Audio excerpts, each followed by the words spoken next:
Ladies and gentlemen, good evening. Good evening. We will call the February 2nd Town Council meeting to order, and I'll ask Mrs. Rose to please call the roll. Councilmember Steve Rice. Here. Councilmember Barbara Spector. Here. Councilmember Joe Brzezinski. Here. Vice Mayor Diane McNutt. Here. Mayor and Chair Mike Wasserman. Here. Thank you very much. We are now going to proceed to the Pledge of Allegiance portion of our meeting, and tonight we have the Los Gatos Kiwanis Club here. I'd like to ask President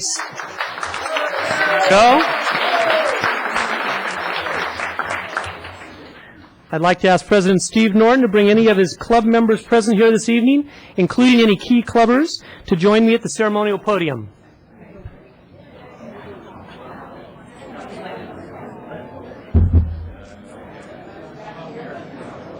All right, folks.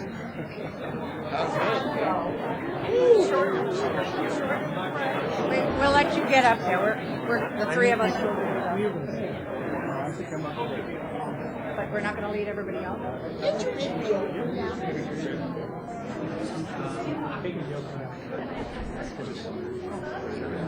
Yes.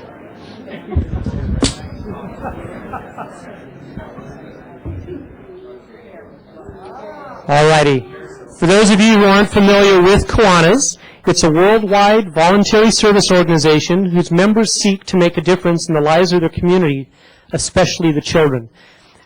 That's what's impressed me most about the service clubs in Los Gatos. They all exist to help our children. Now, before we say the pledge, I'd like to ask President Steve to pick 3 to 4 members of his club to share a patriotic song with us. Ladies and gentlemen, since this is Kiwanis night, we're all going to be Kiwanians this evening just for a few minutes. And I'd like to open the meeting like we do in the Kiwanis Club, and we ring our bell, and the club is in session. And can we have the singers come forward? Would you lead us in a patriotic song? How about God Bless America? God bless America, land that I love. Stand beside her and guide her through the night with the light up above. From the mountains to the prairie, through the ocean, white with foam. God bless America, my home, sweet home. God bless America, my home, sweet home.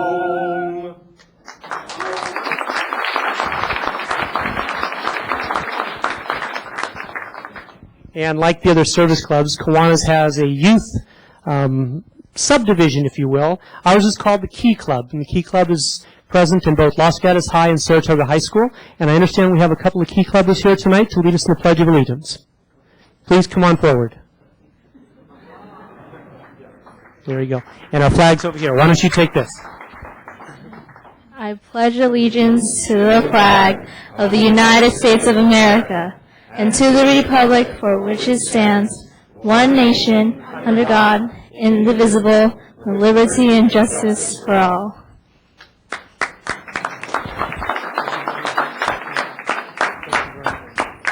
Nope, stay there. And now it's my pleasure to present a commendation to President Steve and the Kiwanis Club, and I'll read that commendation and hand it over to you. Whereas the Kiwanis Club of Los Gatos was initially formed and officially instituted on March 8, 1924, in the town of Los Gatos, And whereas the club has met weekly in various locations, including the Hotel Linden, the Black Cat Tea Room, Little Hamlet, the American Legion Hall, and the Los Gatos Lodge. And whereas the Kiwanis Club has sponsored several local youth and senior organization events and initiatives, including the Boy Scouts, KCAT, Live Oak Senior Nutrition Center, Youth Science Institute, Music in the Park, Relay for Life, Southwest YMCA, Los Gatos Community Foundation, Camp Shakespeare for Kids, and a sister club in Pascagoula, just to name a few. And whereas the club has given Christmas food baskets, planted trees at Los Gatos High School, provided a flagpole for Town Hall, purchased clothing for needy families, rehabilitated bridges in Delgados Park, and cleaned the Los Gatos Youth Park, Creek Trail, Forbes Mill, and Highway 17 and Highway 9 interchanges.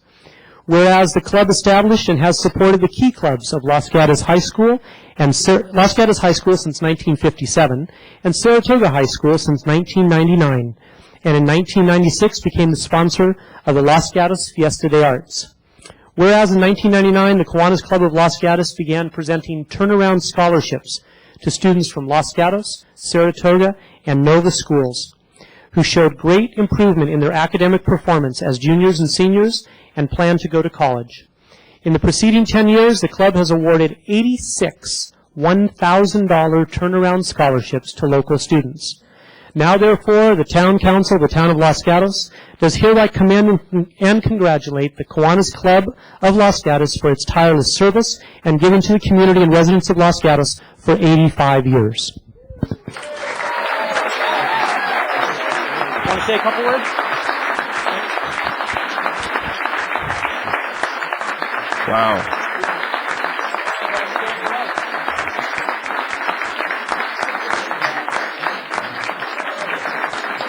Wow, thank you all. Thank you very much. This is great. Thank you. On behalf of the Los Gatos Kiwanis Club, I'd just like to thank Mayor Mike and the council and oh, by the way, 40% of the town council are Kiwanians, by the way. So we're proud of that. Yeah. Anyway, thank you very much, and I'll turn it over to Mike. Thank you. No. And what we have here, President Steve, we have Town of Los Gatos pins. I've got 40 in here that should cover everyone that's here, and that's our thank you to each of you. Thank you very much. Thank you again. Thank you. Thank you for being here. Thank you.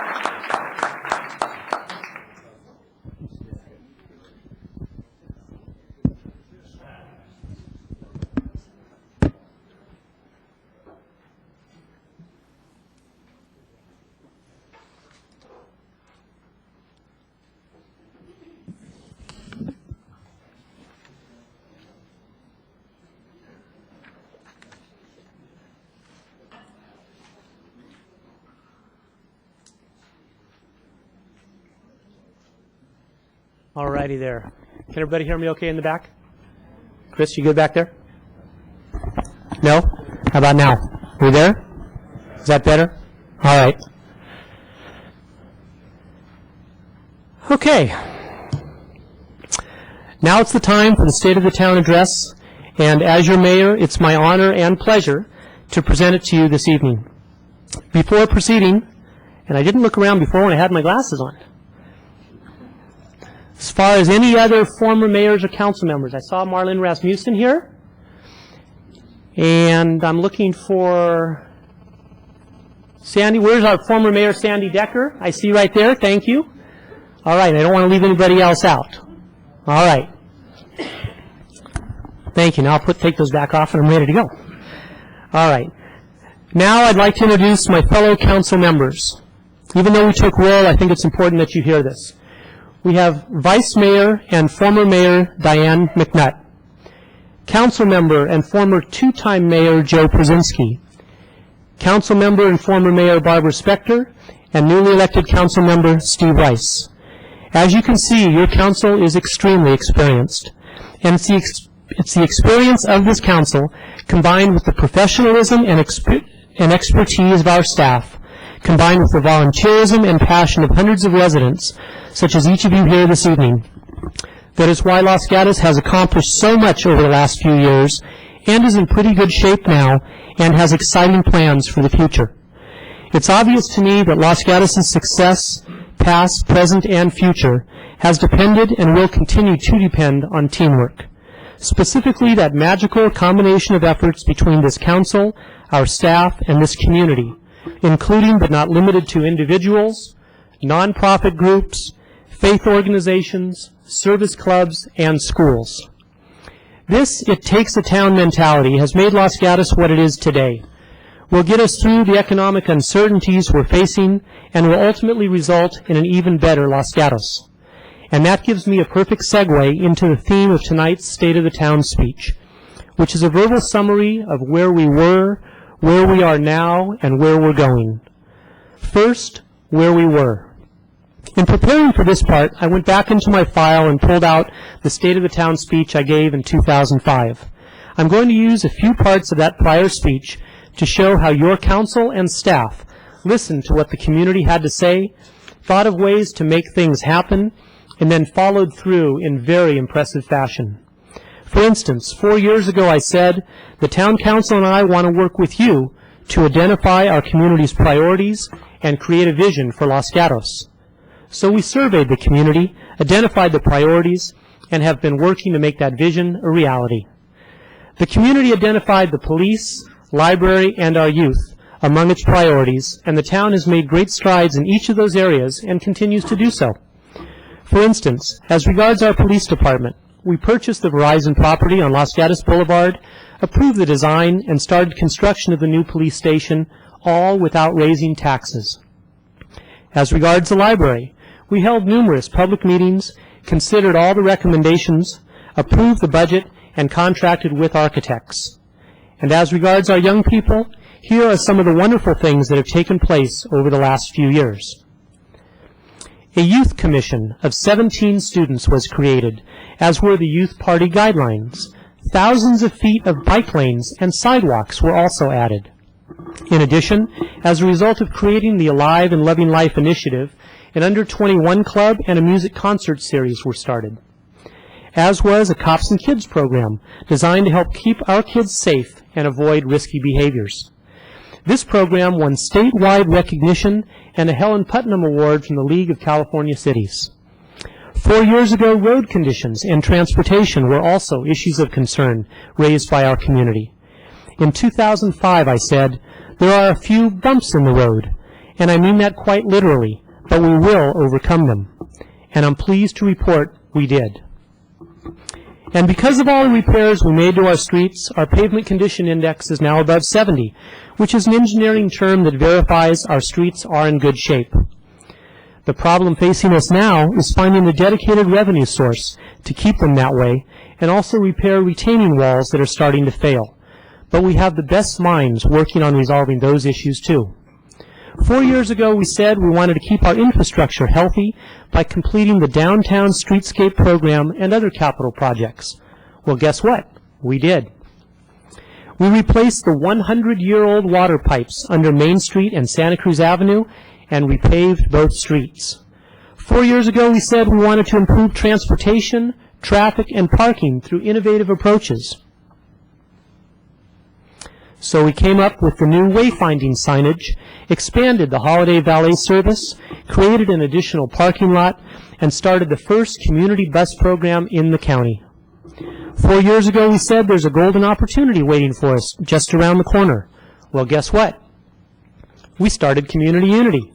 And thanks to the hard work and passion of approximately 50 organizations and hundreds of citizens, 30 community service projects have been completed. In addition, thanks to our school administrators, community service has become an expected activity in our middle schools.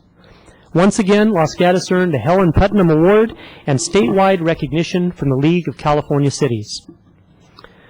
That brings us to where we are now. 4 years ago, we said we wanted to enhance the appearance and character of the town through the residential and commercial design guidelines and a North 40 specific plan. Each of these projects takes a great amount of time and thought, But we've accomplished the first two and are hard at work on the North 40 specific plan.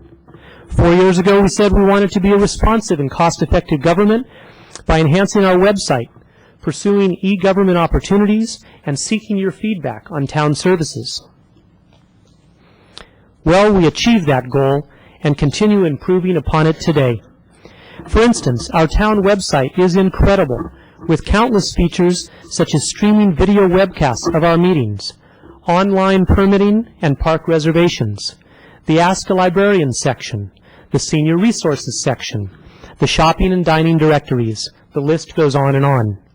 In addition, almost 1,900 households now subscribe to the town's listserv and receive periodic updates via email of important events and opportunities.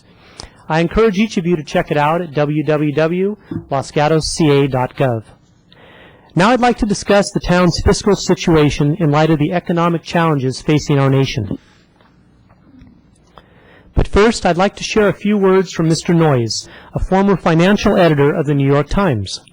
He said, "We have come to a curious turn in the economic road. Things have happened during the last 12 months in our financial and economic history that we had taught ourselves to believe would never happen again." How right he was, and certainly an appropriate description of today's economy. The scary part is, he wrote that in 1930, 79 years ago. Our prudent planning, combined with our innovative Revenue Stabilization Reserve, have helped us weather difficult financial storms in the past.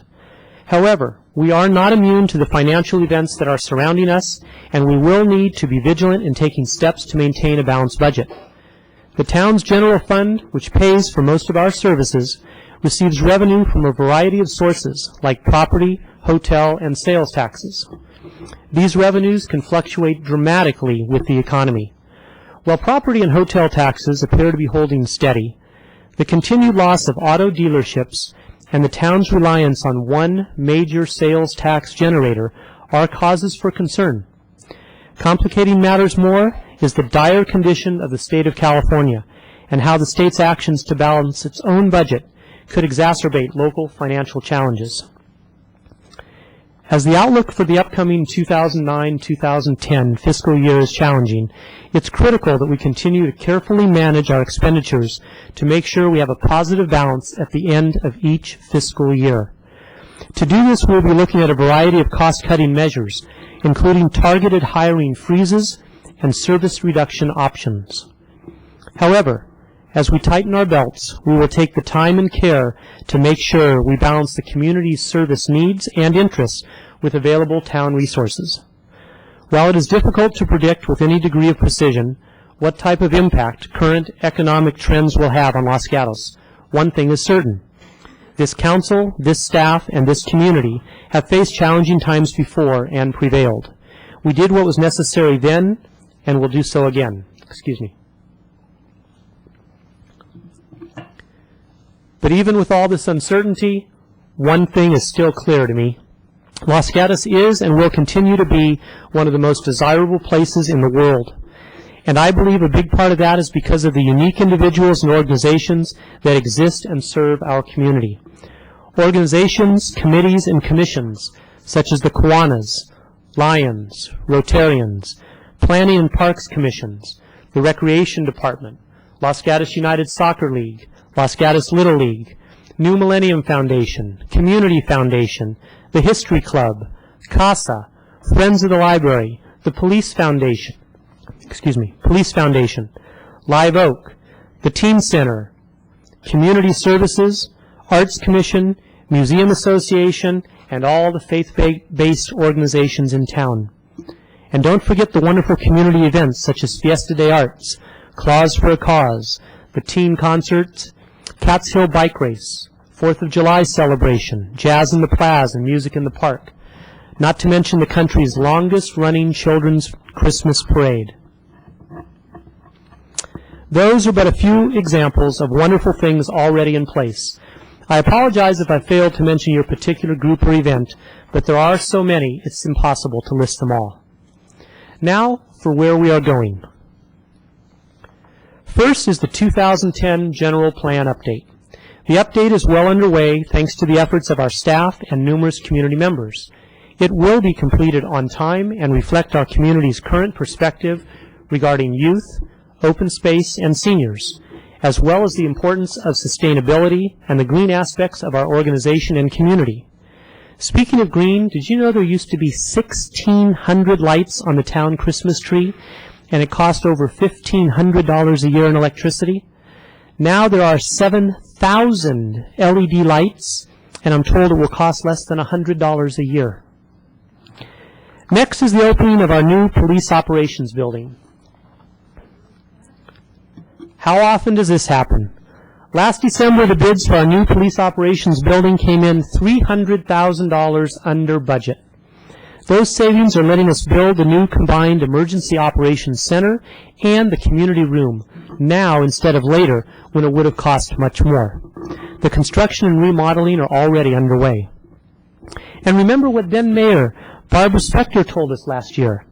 She said, if you want to see the police, you'll continue coming here to police headquarters at Civic Center. But if the police want to see you,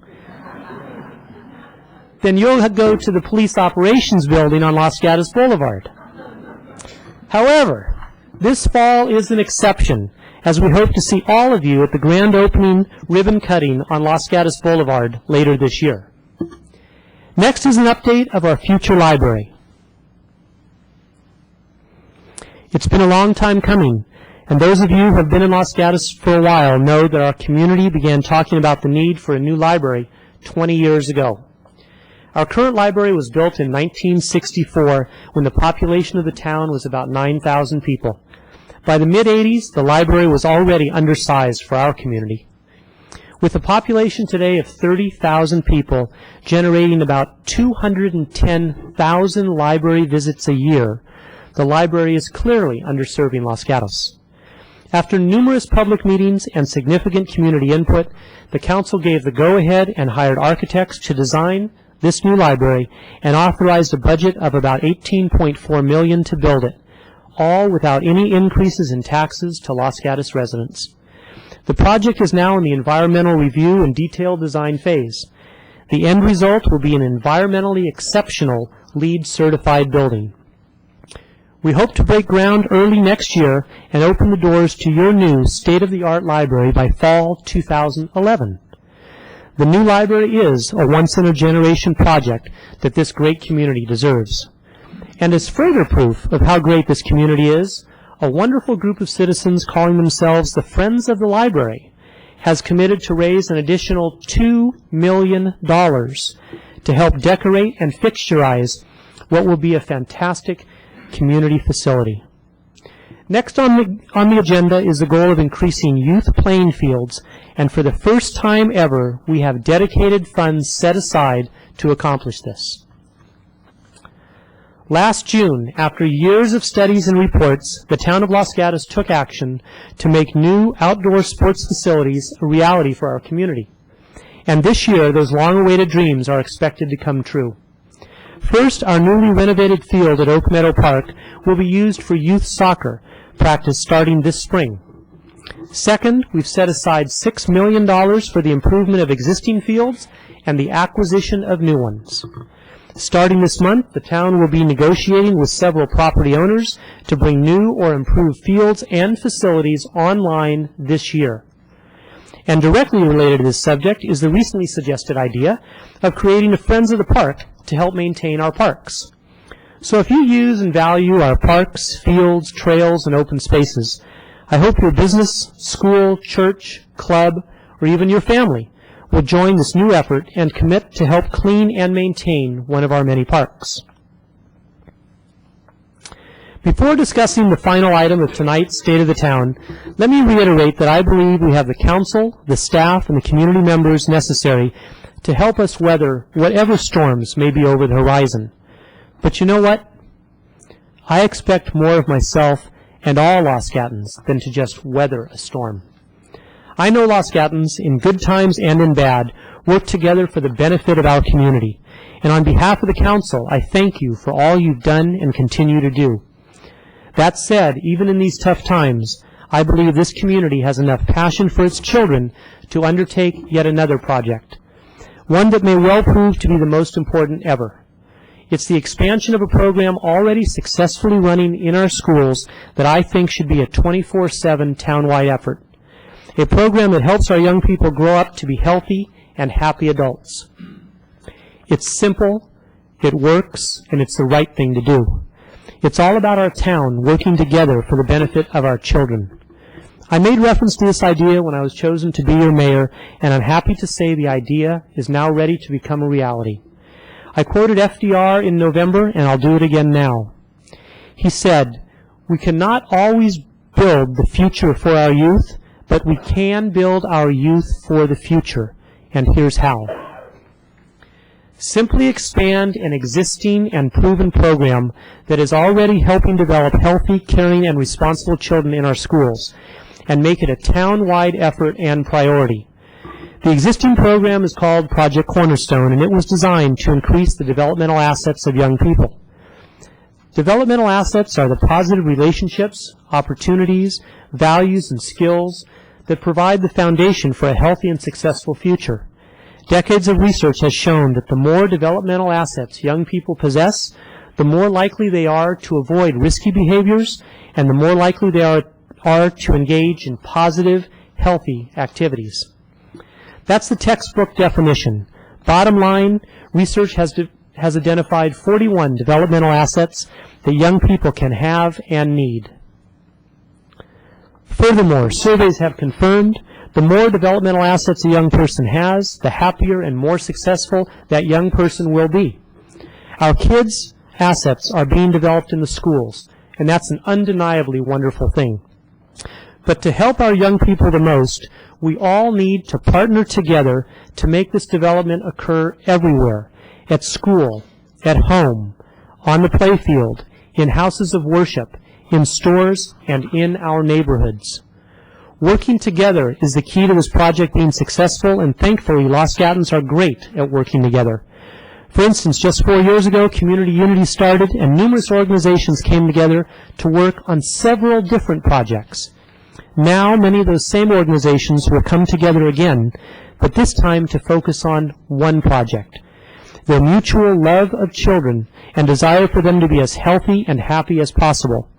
In fact, 24 groups, including service clubs, faith organizations, sports leagues, and businesses, have already agreed to partner together towards this common goal, and meetings are being scheduled. Project Cornerstone is making a difference in our schools. You and your organizations have been making a difference in the areas you're involved with. Now it's time to combine our love of children and demonstrate yet one more way the Los Gatos community values its youth. Can you imagine what we can accomplish? A community of healthy, caring, and responsible children who one day become healthy, caring, and responsible adults, who one day become healthy, caring, and responsible spouses and parents. And now for the final slide of the evening, compliments of Los Gatos' Yang Xing restaurant on Winchester behind Aldo's. You will pass a difficult test that will make you happier. Sure, times are tough right now, and with sales tax revenue dropping and the state taking RDA money from us, things are likely to get tougher. But it's been my experience that challenging times are fertile grounds for inspiration. While you read those words on the screen, remember, it takes a town. We're in this together, and there's strength in numbers. Los Gatos is our town and our responsibility, and it's going to take teamwork to accomplish everything we need and want to do. But knowing this council, this staff, and most importantly, the good people of this town, my hopes and expectations are high. Thank you for listening and being willing to help.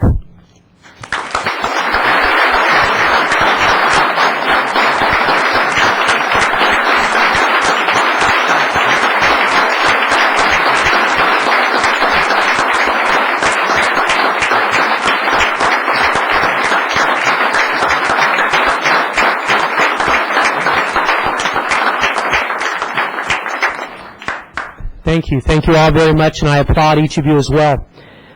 Before we take a brief intermission, I'd like to invite you all to witness a Medal of Valor recognition. Tonight we'll be recognizing officers Brian Paul and Joe Romeo, who will be receiving the Medal of Valor for going beyond the call of duty. I'd like to call Chief Scott Seaman to come up to the podium to share with you an amazing and heroic story. After the Chief has spoken, we'll take a quick 5-minute intermission before starting the agenda of our regularly scheduled meeting. Thank you. Chief?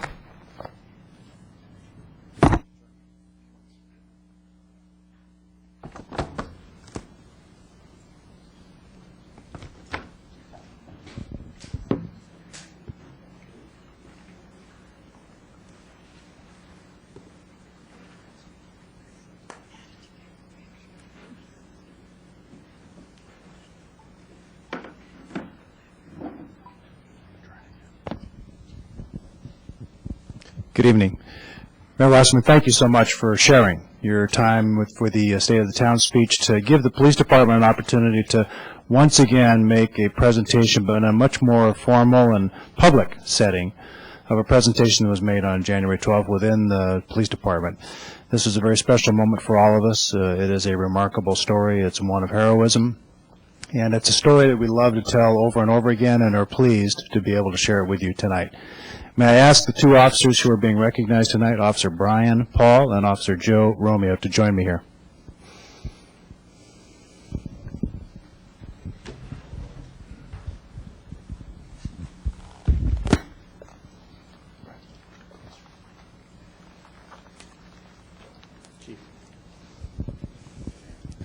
I'm joined by Officer Brian Paul and by Officer Joe Romeo. And I'd like to tell you a story about a moment of heroism, what I like to coin. It's a phrase that another law enforcement professional uses that I think is particularly apt, a moment of high drama. Brian, working a night in October this past year, Joe on the team as well, and other officers in the department received a call from our dispatchers of someone in distress. And the background of the story, to tell it relatively quickly, is in the east foothills of Los Gatos, there's a home with a long driveway. The husband and the wife were going out to spend a special evening with friends who were dressed up for the evening and were backing down a narrow portion of their driveway. And the car became slightly askew. It was dark. It was 7 p.m. at night. The weather was clear, but the visibility, they weren't able to see exactly where they were. In a moment of uncertainty, backed down over the hill.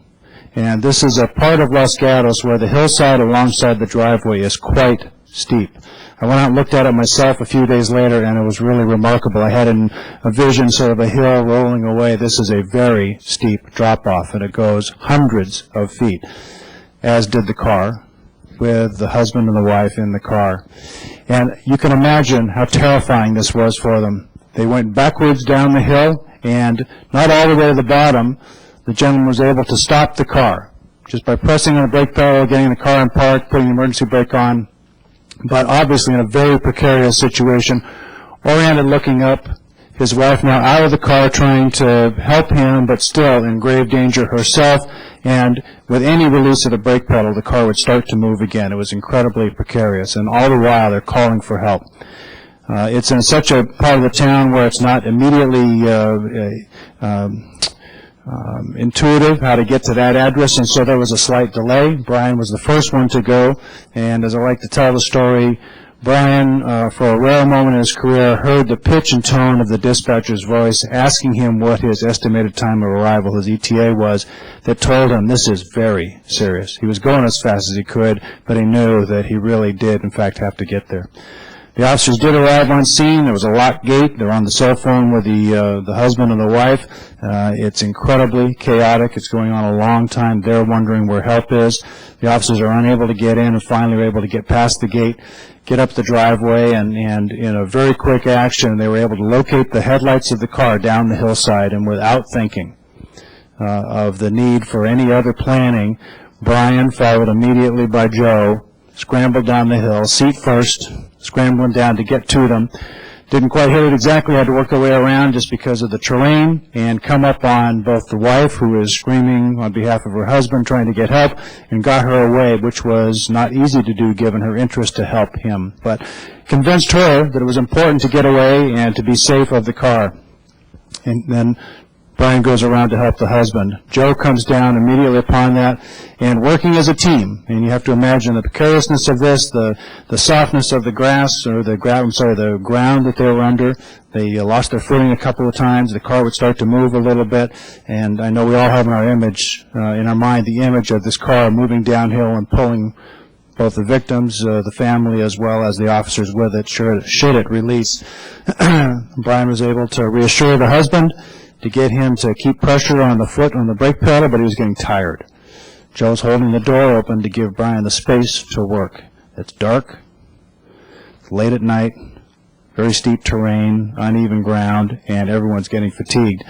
The moment of high drama is when Brian realizes this person cannot hold this any longer. Help is still coming. Fire department's coming any time, though, to rig their rescue and be able to support the car.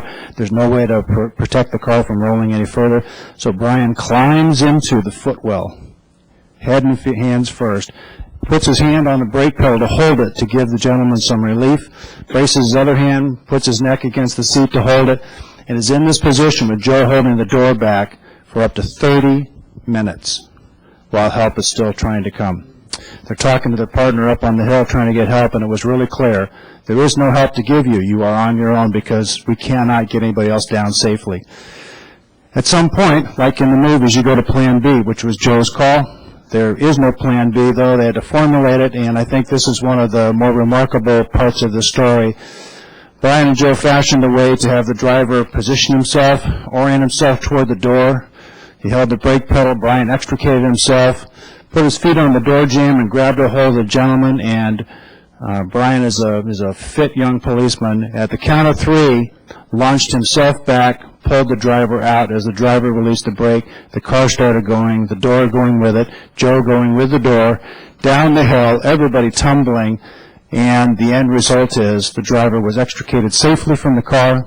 The wife was safe. The car rolled down probably another 100 feet and crashed into a tree. We can imagine what the result would have been had that not happened. I call that courage, bravery, and valor. It absolutely meets the definitions of valor in the description of the award for the Los Gatos Montesino Police Department. It is with great pride that I present to the officers again formally an award that they've already received personally. In fact, they're already wearing the pins. It is the Medal of Valor with a V for Valor on it, part of the uniform for them to wear on formal occasions should they choose. We have plaques for them, and I would also share with you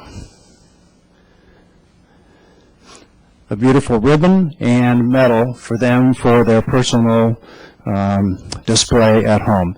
And so, ladies and gentlemen, I ask that you join with me in recognizing for their valor Officer Brian Paul and Officer Joe Romero.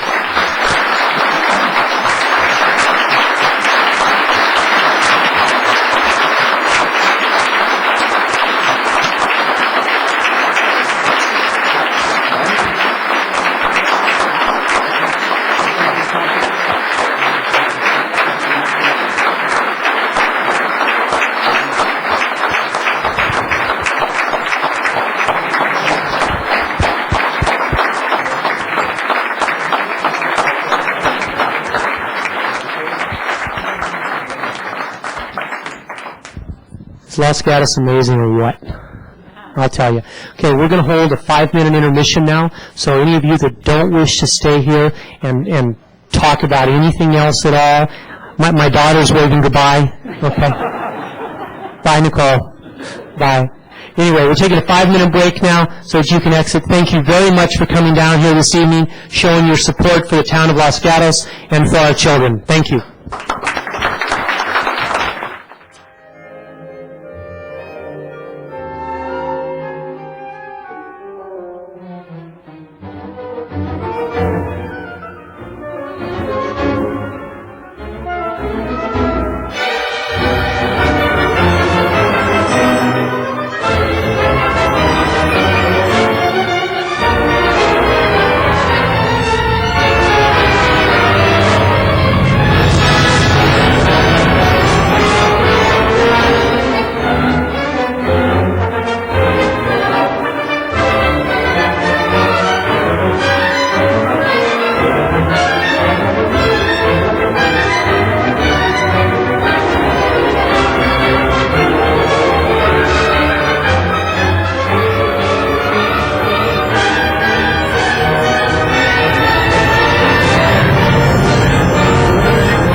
Okay, ladies and gentlemen, I'd ask that you either take a seat or leave the council chambers. Huh? What'd you say, sit down or get out? Yeah, that works. It's altogether different the second time around, Steve. So, warm and fuzzy, don't get me started, Mr. Davis. Okay, take care.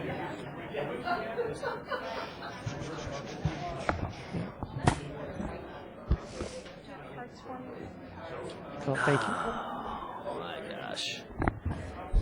I'm going to close that. Thank you.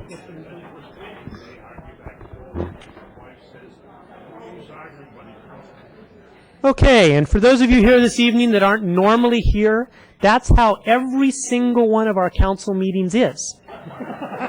So if you want to find a seat, you need to get here early. Okay? There's that kind of energy going on. All right. A little different than watching on TV, huh? Thank you. What do I have? Watch us on TV? Okay. All righty. We're now back at the regular scheduled agenda, and before we start, I'd like to ask anybody with any cell phones, please turn them on silent or vibrate, out of respect for everybody else. And remind you, if you'd like to address the council under verbal communications or any item on the agenda, please be sure to fill out one of the speaker cards in front of you and return it to the clerk staff on my left. The card looks like this, clerk's there to the left, and as I mentioned in the State of the Town about the town's listserv, 1,900 households are on it.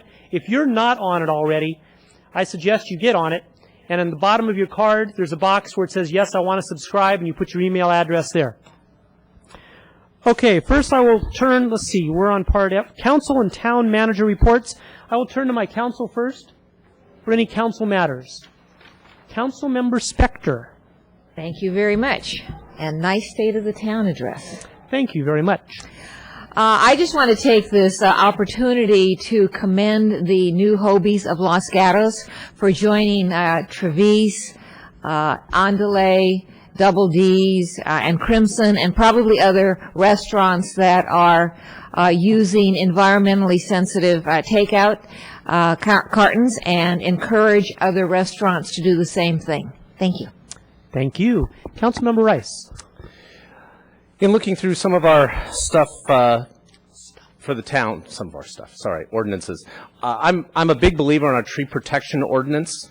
However, I've noticed that eucalyptus trees are a protected species under our ordinance, and I was wondering if I could get enough interest to have that reviewed so that that could be brought back and possibly remove what is a non-native and invasive species from protection. That's certainly a topic I'd be interested in hearing more about as well. So, Mr. Manager, you can put that on there and got council nodding their heads in consensus.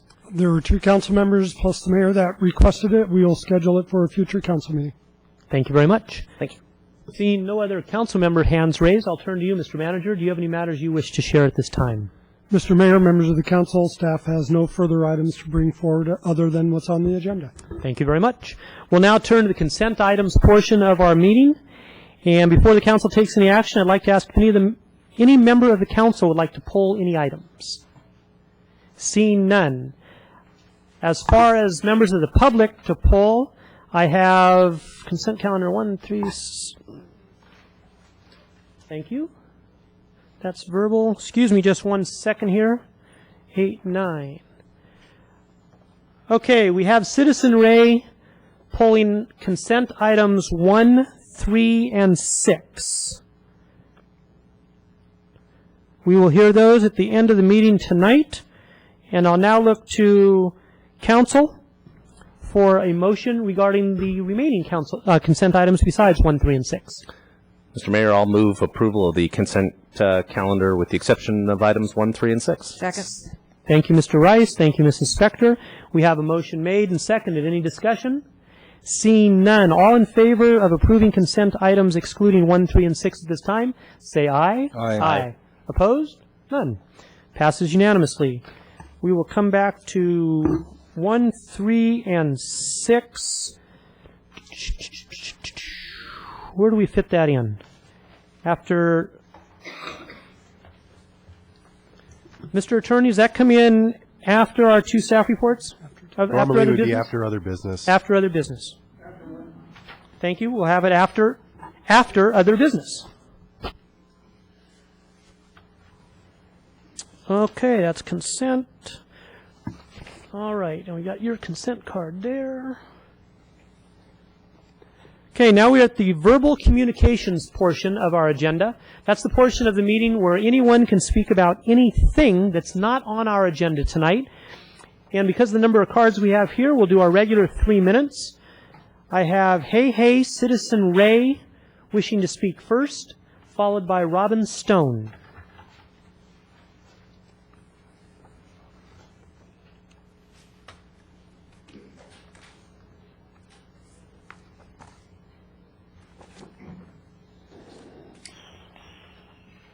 Mr. Mayor, please don't put words in my mouth.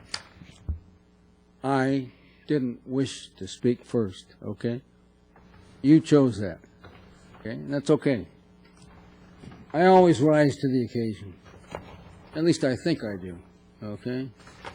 And tonight is subject for discussion was your comments 2 weeks ago at the council meeting relative to my charge that when you sold off the marvelous parkland property we owned at Vasona for a paltry $6 million, I couldn't believe it, knowing that replacement cost anywhere in Los Gatos of undeveloped property is at $4 million an acre. So what good would $6 million do all by itself? And you answer me with your excuse, okay, for yourself and the council. And as I told you in private conversation, you don't have that prerogative in the public comment period, okay? I talk, you listen, and that's it. And you chose to do a rebuttal of what I said, which put it as a discussion, public discussion, without the benefit of being agendized. The community as a whole had no idea what you were going to say, okay? And the Brown Act frowns on that, Mr. Mayor. Now, I have appreciated your position on the DeSantis rape of the mountain, okay? Your very principled position. So I'm not going to make too much of your denial of the Brown Act, because you told me you didn't realize it, that was the situation. It's a one-way discussion, okay? So I'm going to let it go. I'm not going to the district attorney for a cease and desist letter, which I normally do in a case like this. I'm just going to be Mr. Good Guy, because you were Mr. Good Guy, to the mountain, okay? So, there we are. Let's go on from there. And thank you.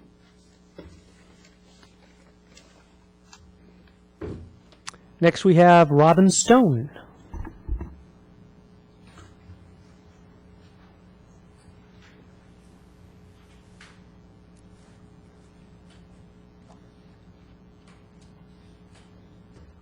Good evening, Mr. Mayor and the Town Council. Thank you for recognizing me. My name's Robin Stone, and I'm a citizen here in the town of Los Gatos. And it has recently come to my attention in speaking with someone in the Parks and Public Works Department today that 2 weeks ago, the product Roundup, which is a herbicide, was sprayed along the Los Gatos Creek Trail, parallel to Charter Oaks, just east of Lark Avenue, right near my house. My son, my 5-year-old son, and I walk this trail every day to and from school, and I'm very concerned about the town's choice to use a chemical herbicide to control the grass growing along the trail instead of using a non-toxic or least toxic method like mowing the grass. And I just wonder if the town would consider adopting non-toxic methods such as mowing the grass or just letting it grow instead of spraying chemical herbicides, which can be toxic to small children and pets and people and animals that live in the creek. Thank you. Thank you, Mrs. Stone. And I see Mr. Todd Capurso, our Director of Parks and Public Works over there, who I'm sure can talk to you about this offline. Did you want to make a comment now, Mr. Capurso? I just wanted to comment that that's absolutely true. Can you get closer? I'm sorry. Thank you. Yes, thank you, Mr. Mayor. Yes, Roundup is one of the chemicals that we do regularly regularly apply. It's a post-emergent, which means that it kills the vegetation after it's come up. We also apply pre-emergence. It's done fairly regularly in undeveloped or minimally developed areas. It's true that there are other alternatives out there that sometimes are a little bit more resource intensive, but that's not always the case. So as we move forward, we will certainly look at individual areas to see if we can minimize application of chemicals in particular locations. I know that there's been an inquiry on this matter and that we've looked into the application of Roundup on this section of trail, and that it was posted in conformance with the state of California guidelines, but that still does not answer the issue of that. Is that really the best use of that? So that's something that we'll consider offline, and we'll get back to. Thank you, Mr. Capurso. And on Mrs. Stone's card, we have her email address at the bottom, so you can follow up that way. Thank you very much. Thank you. And that closes the verbal communications portion. I wanted to turn to our town attorney, Mr. Korb. Sure. Thank you, Mr. Mayor. And pardon my voice, I have a little cold. You were accused earlier of a Brown Act violation because you responded to a statement that a speaker made at a prior meeting with a short statement in response to the specifics of that speaker's comments.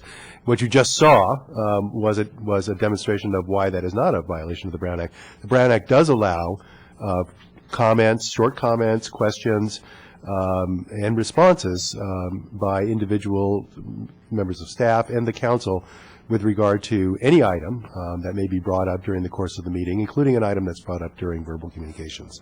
So you did not violate the Brown Act. You are entitled to respond to a speaker, so long as it's not in depth. Thank you. No, you may not. No, thank you. I'll be back. Oh, okay. We are now on to the boards, commissions, committees, appointments section, and I'm going to turn to our clerk administrator, Ms. Jackie Rose, in just a minute to read names for each of the commissions. But before doing so, I just wanted to say a couple of things. First of all, we have 5 openings on 4 different commissions and committees. We have 16 applications for those 5 openings, and we have 2 people out of the 16 willing to be on 2 different commissions or committees.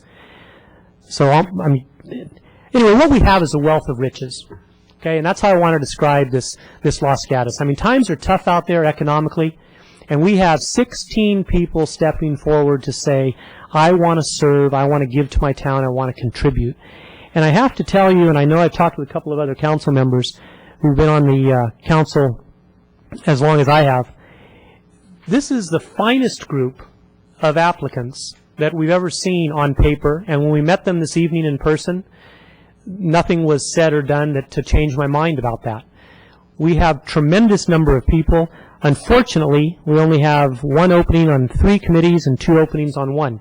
So what I want to say to those of you tonight that don't happen to be the 1 or 2 chosen on each committee or commission, first of all, on behalf of the council, thank you for stepping forward. Secondly, please realize there's a lot of good people trying to do a lot of good. It's 16 people for 5 spots, so 2/3 of the people, there's not room at this time. But this comes up every single year. We have several different commissions and committees, and each year a different number of spots opens up. So I encourage any and all of you that applied that don't happen to get chosen this evening to please reapply. Okay? Please step forward and say you want to help, and thank you on behalf of the council. Also, one more thing, council. We're going to do, Mrs. Rose, we're going to do Planning Commission first, then General Plan Committee. We are not going to take the vote for the Community Services Commission this evening because the 4th applicant, there was an issue and she was not able to get here, and council does wish to interview her before we make that decision. So we're going to interview Michelle Thiebaud, I believe is the name. I don't know if she's here or not right now, but Michelle Thiebaud, we will be interviewing her prior to the next council meeting, and then at the next council meeting we will take a vote, council, of the 2 vacancies on community services. So, Mrs. Rose, if you'll please lead us in the vote taking. Good evening, Mayor and Council. I will be announcing the boards, commissions, and committees along with the number of vacancies and the number of applicants who have applied to the positions. I will then announce each applicant by asking for a vote by a show of hands. After the council has completed the vote for said applicant, I will recap the count and then move on to the next applicant. Once council has completed the voting process for the commission, I will announce the applicant or applicants who have been selected to that position. The process will continue for each board, commission, and committee during this evening's appointment process. Upon completion of the appointment process, council may direct the clerk administrator to re-advertise any positions. Okay? The first commission is the Planning Commission. We have 7 applicants. Each council member may have 1 vote. The first applicant is Nicholas Constantine. Okay. The second applicant is Jack Little. The third applicant is Joel Maniaci. Okay. The next applicant is Janine Martin. The next applicant is Charles Erickson. I'm sorry, Brian Raish. Thank you. Okay, Charles Erickson. Okay. And the last applicant would be Chuck Sloan.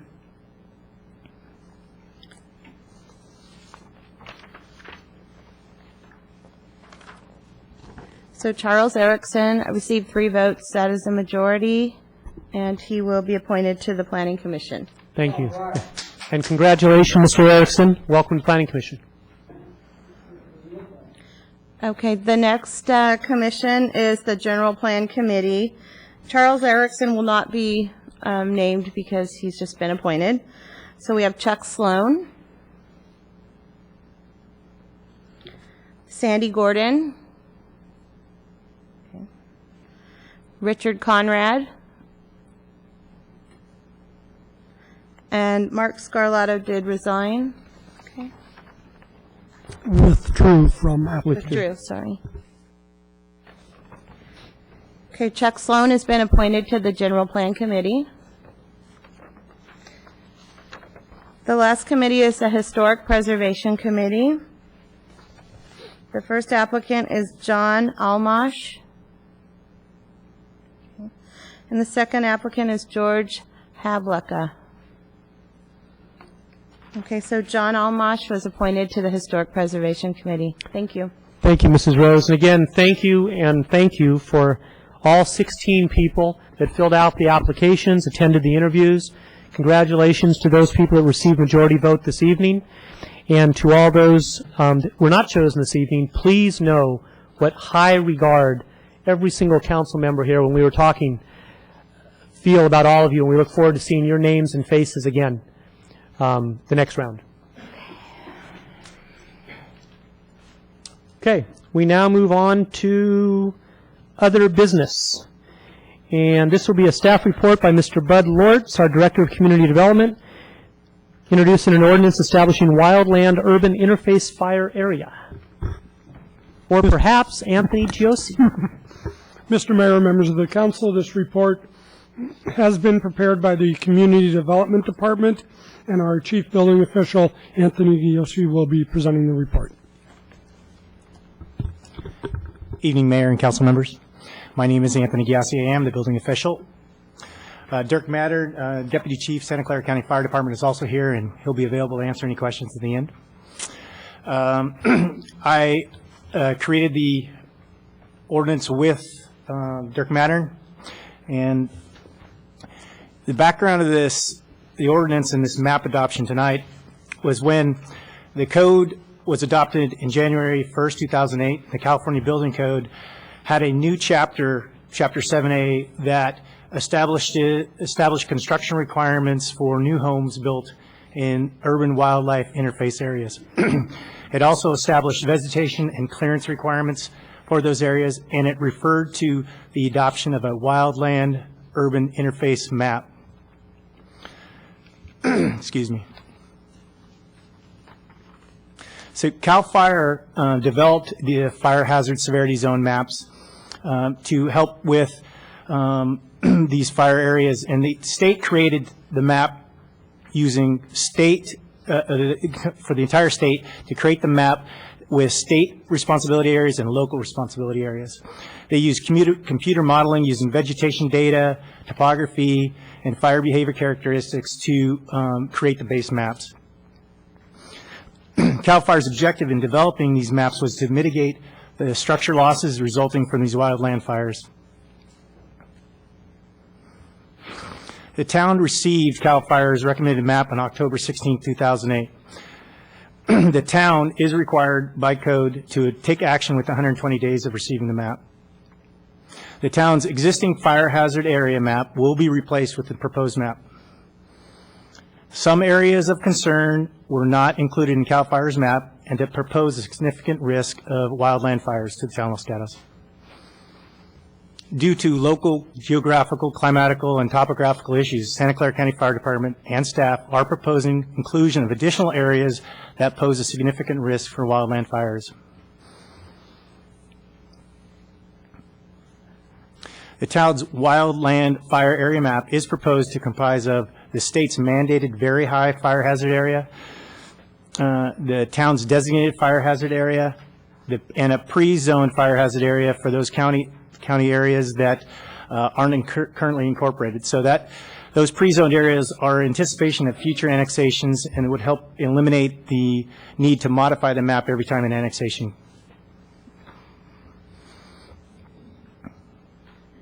So the adoption of the map is required by state law. The modifications of the map are allowed to be made by the local authority enforcement agency as they see fit if they have a significant concern with wildland fire concern. And the effects of this affects new structures being developed in these wildland areas, meaning ignition-resistant materials will be used in construction, and vegetation clearance requirements to help for the dispensable space around new structures within the map boundaries. That concludes my presentation. If you have any questions for myself or Dirk Mattern, we're here to answer those. Thank you, Mr. Giassi. Council, any questions of staff? Councilmember Spector. Thank you.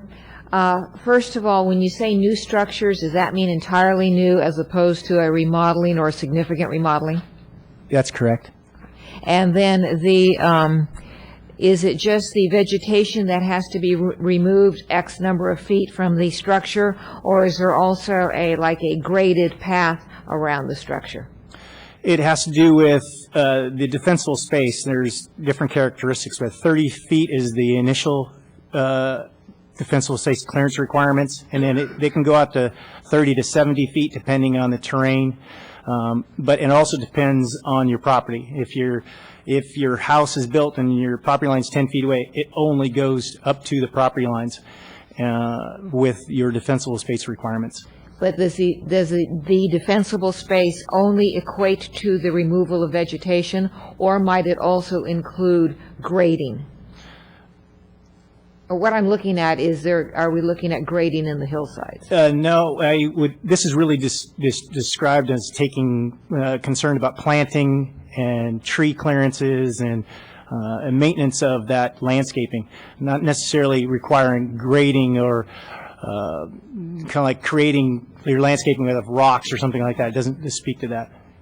And Mr. Mayor, in consultation with the town attorney, it is staff's preliminary review that the application of this action does not negate the existence of the grading ordinance and other land use requirements that the town imposes on the properties. So, Thank you. Thank you. I have a question of staff. I don't see any other councils. Mr. Korb, I'm guessing it's Vice Mayor McNutt and I. We each live in the wildland-urban interface fire area. Do we have any conflict here where you don't wish us voting on this? Mr. Mayor, I also live in it. I was just looking for your house. Thank you. That's a really interesting question to ask at this moment.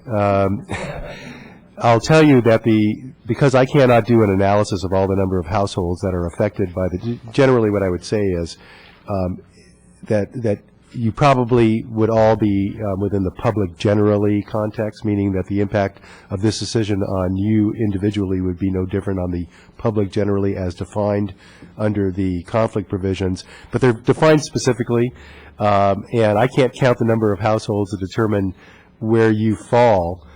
So if we have 3 members of council who Are in the area. who are in the area, if we have 3 members of council that are in the area, then what we would have to do is, 3 of you have conflicts, draw straws to decide which of the 3 of you will stay, because we need to have a minimum of 3 members of council to vote on this ordinance, and the other 2 members would be unfortunately required to leave the room for the time being. Okay. Vice Mayor McNutt, you have a question?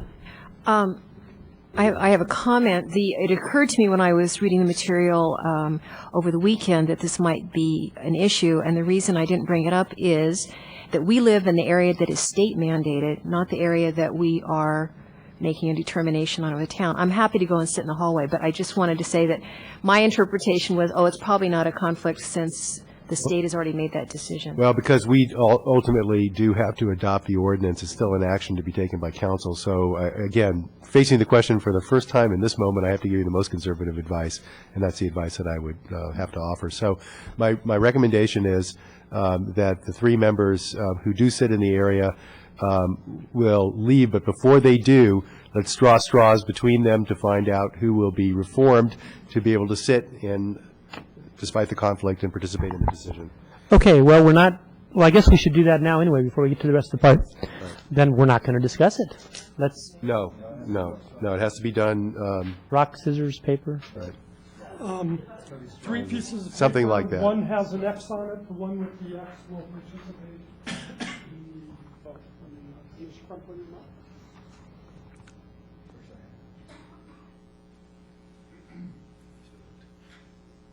They're very small pieces of paper. I see that.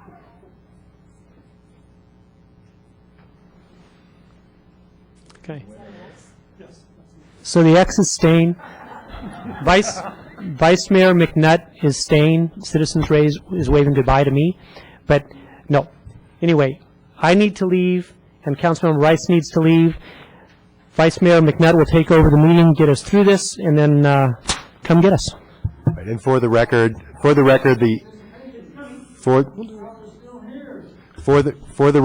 the council members who are leaving both own property that is within or are within the high risk area designated on the map that is before the council tonight.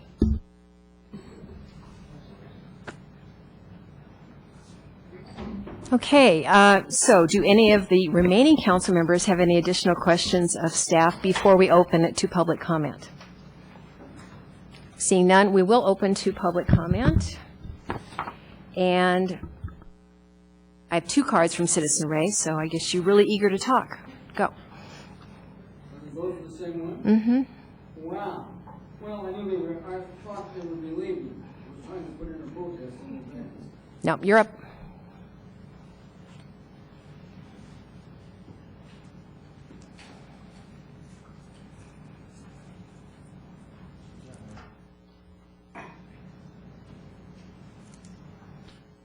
And I think it is entirely appropriate to protest that 2 of the council members that I wish to address have left the meeting before there was any public comment. It can only happen in Los Gatos. Only in Los Gatos. I want to tell you, and I want to address Rice because he's new, and I've said this before. Coming from Orinda, where we had the same similar situation that we have here, okay, where the people of Orinda decided the county was not furnishing adequate fire prevention protection, okay? So we formed our own fire district, Orinda Fire District, in conjunction with Moraga, okay?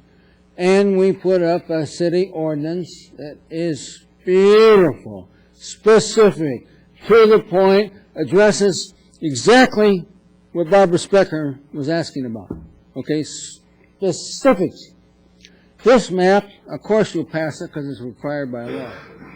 But I got to tell you, as a biologist and as a person who is extremely familiar with all this, I've seen too many hillside fires, too close to my home, okay? I'm telling you, this is nothing but generic. Generic. Nothing specific to the point. As I told you 3, maybe just you 2, some time ago, you got to go to Orinda. You got to do something for the people of Los Gatos, something specific, not just Mickey Mouse around. You got to go to Orinda and get the model ordinance that spells it out how to deal with fire prevention on the hillsides, on the ridges, and on the mountains. Very specific. That's if you really care, if you really want to do something about it that makes sense. Go to Orinda. Okay? Prove me wrong. Get a copy of it, read it, and we'll talk further. If you want to do something for the people of Los Gatos that makes sense. There you are. Just a little repeat, okay? Thank you, Mr. Davis. Is there anyone else in the audience who wishes to speak on this matter? Seeing none, we will close the public portion. If council has any comments, otherwise I'm inclined to go ahead and have the clerk read the title of the attached ordinance that's proposed. Ordinance establishing wildland urban interface fire area. Well, that was brief. They're usually much longer.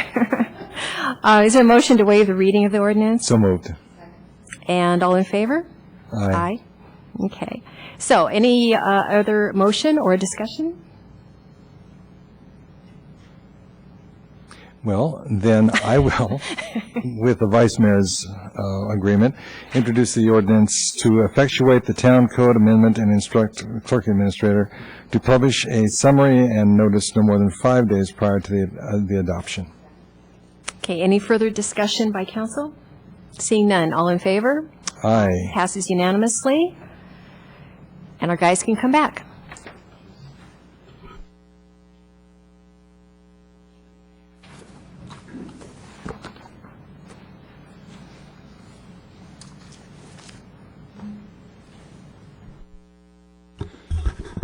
Staff is going to get the absent mayor and new council member, and Director of Community Development, Bud Lorch, is coming forward to present the next item when we're there.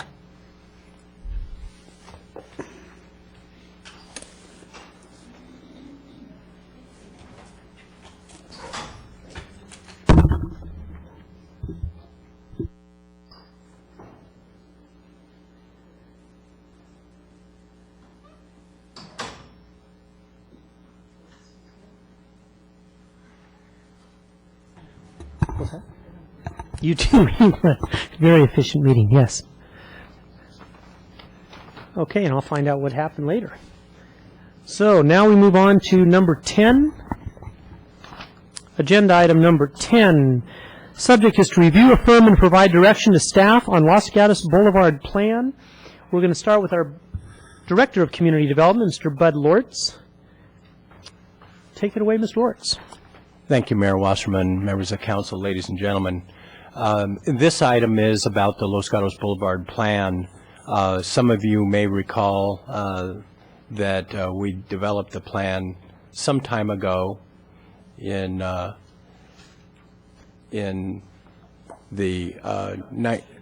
there we go. In 1997, council adopted the Los Gatos Boulevard plan in response to community input regarding the boulevard and the importance of the boulevard to the town, and perhaps ways that we could improve the boulevard's appearance, as well as some of the buildings along it in the future. As stated in the boulevard plan, has been created and adopted in order to establish a partnership with the businesses and the property owners along the boulevard as a distinct place that enhances the quality of life for the people of Los Gatos, and identifying economic vitality, beauty, and community as key components.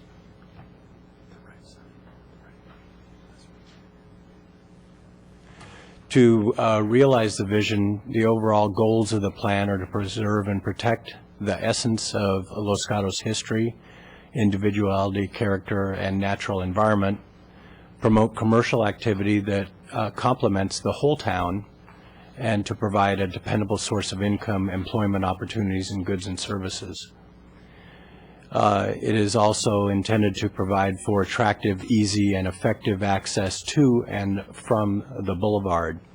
Also to provide effective links and interfaces between the neighborhoods and the commercial areas. The plan contains a number of objectives to further define the vision and goals, gateways, land uses, streetscape buildings, transportation, development incentives, and signs. To support the vision and goals and objectives, policies and an implementation program were developed. The conditions along the boulevard and the general economic conditions, especially within the auto industry, have obviously changed. Several auto dealerships along the boulevard have recently closed, and the Honda dealership anticipates closing in the next year. We've seen some major changes along the boulevard, and this slide depicts a number of aspects of the boulevard. The green are projects that have been either recently constructed or approved. The yellow are former auto dealership sites.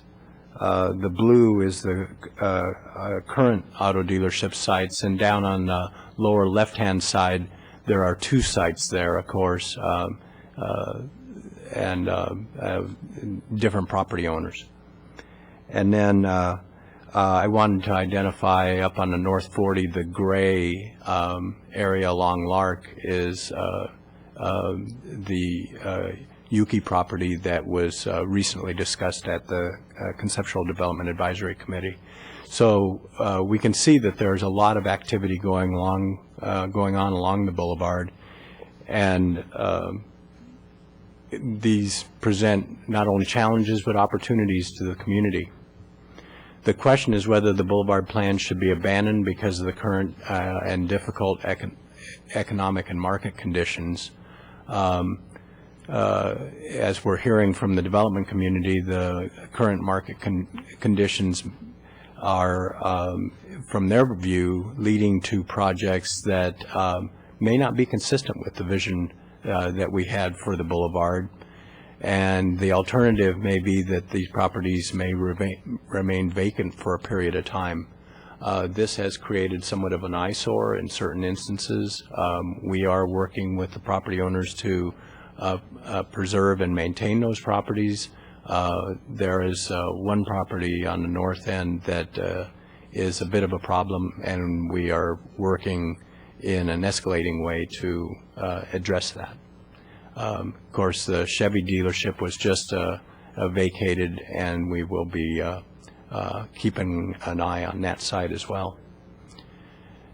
This item was scheduled so that the council could review the plan, revisit key elements, and validate the direction of the plan and clarify any outstanding issues related to the plan. We wanted to be proactive in this process. Staff is also seeking direction in areas that were or may not have been anticipated as necessary or relevant at the time the plan was developed in 1997. Establishing a clear vision for the boulevard is one of the most important issues facing the community. I think that is why we've agendized this and putting it on a light agenda so that the council can discuss it in some depth. Council direction is also necessary given the significance of this issue and to avoid some of the confusion and frustration as pending projects and anticipated projects proceed through the planning process. Visions and goals and objectives of the plan address the topics of land use, public improvements, and urban design. All three areas are integral in achieving the vision set out in the plan. However, the plan, as we've reflected upon it, has more of an emphasis on public improvements because of the community's desire to make the boulevard more pedestrian-friendly and to implement traffic calming improvements. In the plan, pedestrian-friendly does not necessarily mean that the people would walk along the entire boulevard. It's about 1.25 miles from Blossom Hill up to Lark. But it does mean that the people from adjacent neighborhoods should feel comfortable and safe walking or riding their bike to nearby businesses and also and especially crossing the boulevard. Given the transition of the large auto dealership sites to other uses and the current economic conditions, the issues of land use, urban design, and public improvements need to be discussed. We wanted to include one of the objectives, which is regarding land uses, including along the boulevard, would be including open space, community recreation, auto-related, regional and neighborhood commercial, retail entertainment, and sufficient housing to support regional transportation centers. As stated in the plan, these uses will be implemented in such a way as to keep the transition from the higher density mixed use area to the north to the mixture of more residential and commercial clusters, and then to the existing residential in the south. Some of you that have been in town for quite some time recall that in the mid-1980s there were 9 auto dealerships on the boulevard. When the plan was developed, there were 7 on the boulevard. As we know, there's been an exodus of auto dealerships due to the rethinking of the auto industry, tough economic times, and restructuring of the auto sales industry in general have contributed to this changing market. You may recall that we brought this issue to the council some years ago in terms of policy direction, as some of the dealers were leaving, but not as many as there are that have left today. The changing market provides an opportunity in the form of larger development sites that could help to transform the boulevard. When you think of the boulevard, you think of it as being a 6-lane arterial, well landscaped. But other than Cornerstone, there are probably a few developments that really are gems, architecturally speaking, and so it really does offer an opportunity to create a sense of place along the boulevard. I'm going to skip through a few slides, but I wanted to have these points in case any of the council members wanted to discuss them in any greater detail. However, this effort is being brought to you to be proactive and to guide staff and the development community, and direction is being requested from the council on what types of uses are desired along the boulevard. The plan promotes uses that complement the whole town and provide a dependable source of revenue, economic opportunities, and goods and services that are compatible with the surrounding uses.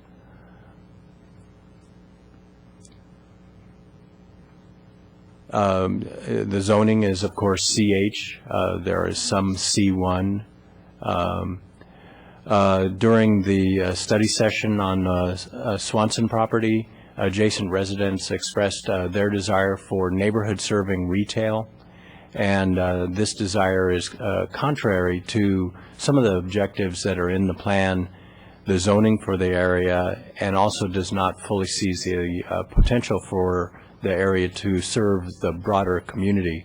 So you'll hear me refer to a community commercial from time to time. Example of community serving retail would be something like Whole Foods or Pier 1 Imports. Both are located currently on the boulevard.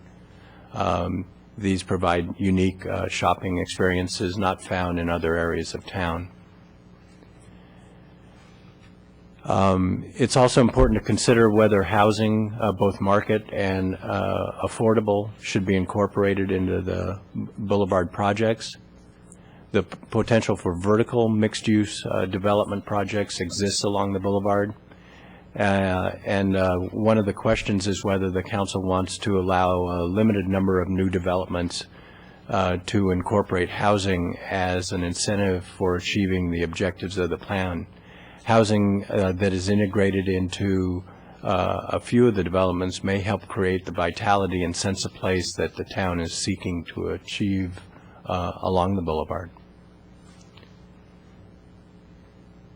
As I mentioned, I'll talk about urban design, the clarification of the term pedestrian-friendly, and pedestrian-friendly buildings and scale is needed.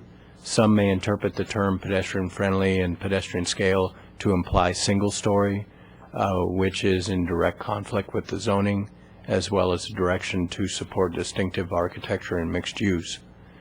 So that is one idea that we've flagged for the council to discuss.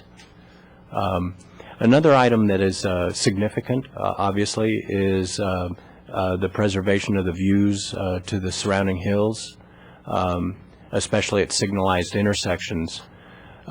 This brought us to the concept of, should this be done at strategic locations or for the entire length of the boulevard? And if it is at signalized intersections, the northeast and northwest corners may not be as significant as the southeast and southwest corners as you sit at an intersection and view the hills. The staff and the town's consulting architect can work to address some of the preservation of views issue. One of the things that we would be certainly requiring of new development would be that they would provide photo simulations and or perhaps story poles to ensure that the views are protected. This goes on to talk about the view corridors issue. One of the questions that has come up is, as a point of reference, staff contacted San Jose regarding Santana Row because some questions were asked about the height of the buildings along Santana Row, and they vary from 75 feet in height to 90 feet. Some more excerpts from the report. One of the issues that has come up as a case study, and we always like to reflect on projects that were recently approved, was the Auto Mall site. I think that is a stellar building, but there are some aspects of it that, upon reflection, may have been reduced in height and affected the proportions of the building. And certainly neighborhood impacts are a key element of any discussion of a project, particularly with regard to height and also the views into their yards. There are many policies related to public improvements along the boulevard that will transform it into a unique, well-designed, small-town boulevard. You may recall, if you participated in Charette when we were developing the boulevard plan, the concept of not allowing the boulevard to migrate into a Stevens Creek or an El Camino. And so there are certain not only improvement concepts that were included in the boulevard plan, but those could be revisited, reviewed, and also is there a way for us to really take a look at the funding mechanisms, perhaps a benefit assessment district, to move the improvements along the boulevard forward. The Boulevard Plan includes an implementation program. Various components are included in this slide. One of the things that perhaps should be expanded upon is the timeline for the improvement and the appropriate actions. In wrapping up, in the mid-1990s, auto dealers located along the boulevard generated about $1.8 million. That has been adjusted for inflation. The auto dealers along the boulevard currently generate about $700,000. From a general perspective, import dealerships can generate anywhere from $300,000 to $500,000 a year. Domestics are running in $100,000 to $200,000. And as we know, there are some dealers right now looking at whether or not they want to continue to exist in town. In conclusion, the potential for redevelopment of the vacant auto dealerships as well as other development application along the boulevard warrant revisiting the plan. There are pending applications on 2 of the 3 largest remaining auto dealership sites. Staff is requesting direction on the issues raised in the staff report. The applicants are anxious to proceed with their projects, and staff in the Planning Commission and development community need direction on the most pressing issues, so we don't want to protract this process. The recommended action at this point is for the council to reaffirm the boulevard plan because it is a very solid plan. I think upon reflection it's something to be proud of. But also we're looking for direction on the following issues: preservation of the specific scenic vista opportunities, provision and maintenance of enhanced public improvements and streetscapes, protection of the long-term retail, office, and other commercial opportunities, particularly at key intersections and on the larger parcels, desirable variations in building heights, massing and setbacks, as well as parking, and then limited use housing opportunities to encourage other boulevard plan goals and strategies. We're also asking in terms of alternative actions, the council could reaffirm the boulevard as adopted and then address the issues that are raised in the recommendation section on a case-by-case basis if desired or appropriate. And then the other alternative is to initiate a process of formally updating the boulevard plan through extensive public process. This, of course, is time-consuming. This would entail an expanded public process and also could include forming a public-private partnership with some of the boulevard owners. They have indicated an interest in partnering with us if the council is receptive to that. I wanted to include a photo simulation that I've shown various committees over time. If we were sitting at Blossom Hill Road looking north, this is somewhat what the boulevard would look like under the current conditions. If we went to a 4-lane cross-section, which would be to choke it down considerably, that is what it could look like. And then the same intersection with a 6-lane configuration, preserving what it is as today, would look like this. So what's fascinating and exciting is that we have the right-of-way south of Lark all the way down to Blossom Hill Road to accomplish this. It's not any right-of-way take. It's really physical improvements, which would be concrete and landscaping and irrigation systems and lighting. Ken Rodriguez was not able to be here tonight. He's been, of course, very active in town as projects have come forward.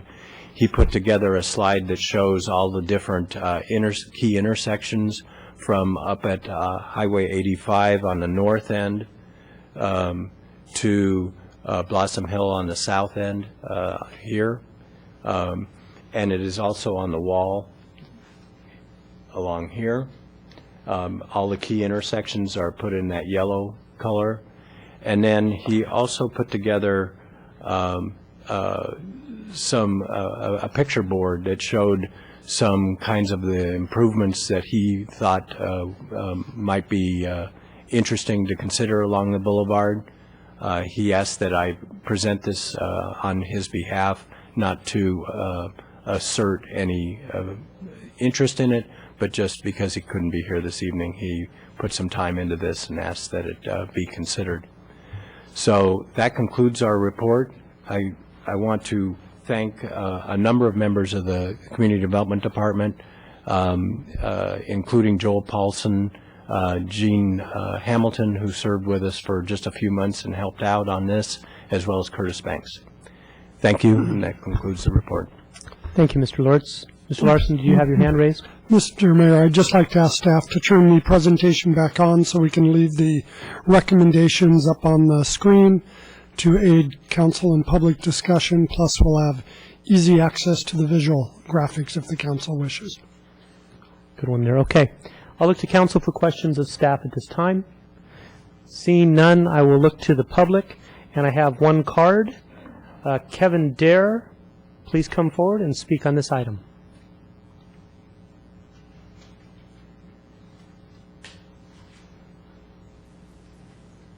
Good evening, Council. My name is Kevin Dare. I am with Sand Hill Property Company. I believe we have a unique opportunity through this time to develop much of Los Gatos. Excuse me, Kevin, can you bring the microphone closer to you, or you get closer? Is that better? Yep, there you go. Thank you. So I believe we have a unique opportunity through this period of time to redevelop much of Los Gatos Boulevard. I think, as Mr. Lortz had mentioned, there's a lot of many auto dealerships that are coming vacant, and we appreciate Mr. Lortz's plan to work with council on reaffirming the council's commitment to the Los Gatos Boulevard plan or identifying specific modifications. We understand firsthand how the clarification of the Los Gatos Boulevard plan and its implementation will help streamline future development. We have reviewed the Los Gatos Boulevard plan, and we believe that it's a very good one. We have several comments and changes to some of the or some suggestions in terms of the actions. One change that wasn't necessarily discussed was we believe that having the buildings not required to sit on the street frontage on Los Gatos Boulevard is a good thing. So not having them sit actually directly on the street edge is a good thing for several reasons. One is that if they are put to the front of the street, that it will block the views to the hills.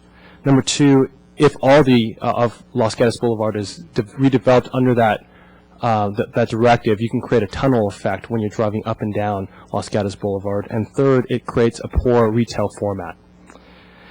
One other comment that I would like to respond to or address, I guess, is that we, as individual developers, are supportive of neighborhood retail. and neighborhood commercial, if you will. We've met with some of the community members along Los Gatos Boulevard, and the reality is that not all of the sites along the Los Gatos Boulevard area should be community serving, meaning larger sites, as Mr. Lortz had pointed to. The reason practically is that there's just not a lot of market depth. Secondly, we believe that there's a lot of opportunities for mixed-use projects, and to the last point that there's limited mixed-use opportunities, we believe that there's actually very many opportunities to be able to create a lot of and achieve a lot of the goals that would otherwise be just purely commercial. We think mixed use would help facilitate a lot of the goals and objectives of the Los Gatos Boulevard plan, namely with housing and neighborhood serving commercial. And lastly, we would request that the process to reconfirm the Los Gatos Boulevard plan have a clear and expedited schedule. As to Mr. Lortz's point, we have been working on several of our projects for over a year, 16,005 and 15,400, and we would really appreciate that because we believe clarity on the Los Gatos Boulevard plan will help facilitate our process and will continue to help further along the process in general as we've worked with the community. So thank you very much. Thank you, Mr. Dale. We have a question of you, please, if you'll remain there a minute. Councilmember Spector. This is going to be like a joint question to you and maybe to staff. One of the issues you raised is the setback from the boulevard, and so the question to whomever can answer it is, what is the current setback requirement, and does it vary from Lark up to south of Blossom Hill? 15 feet. And so that's all the way? All the way. And is there a problem with 15 feet? Well, I think as Mr. Lortz had pointed to, on one side of the street, it's not necessarily a good thing. I think that's the side that views toward the hills. On the other side of the street, which I guess would be the northern section, it's not necessarily a problem as much. So, for example, if we were on, at the corner of 15,400 Los Gatos Boulevard and we're to build the building straight up, then you can't, if you're sitting in your car, you can't see the hills. And so that's why we think having clarity to that point would help us, very much, because while we believe that the best plan would be able to see the hills, yet the plan calls for buildings right on the street. I understand, and that was very helpful. The second thing you mentioned is you would like mixed use, including housing. Mr. Lortz, is that possible under the current zoning? Through a PD, it could be, but residential is by use permit in the CH zone. Okay, so it would need a CUP or a PD, a PD or CUP. Either one. Okay. And our understanding is all the auto dealerships, if they're going to be redeveloped at all, need to fall under the PD zoning. Is that accurate? The council has directed auto dealership replacement projects to be processed under the PD process. Mr. Mayor, if I can follow with my questions. And we've directed it, if you have to forgive me, I'm getting senile, we've directed it by what, how? The council member, when we discussed the auto dealership exodus,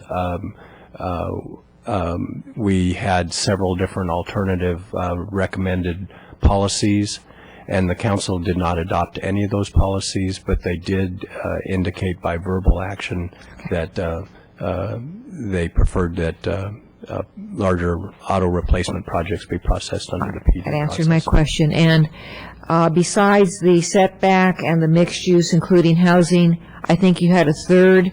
I think the call was for community serving retail as part of the presentation, or part of the general call of the plan itself. I think the issue, I guess, to bifurcate the concept, community serving retail is a much larger type of retail format. I think whether it's Whole Foods, it's Office, like Staples or Office Depot, things along those lines that are more regional serving in nature, versus regional serving type or regional type of neighborhood type of serving retail is more community oriented. And so the point is that there's not enough market depth to be able to support if every site along Los Gatos Boulevard were to be redeveloped and forced to do community serving retail, meaning larger format retail, there's just not enough market depth to be able to support that.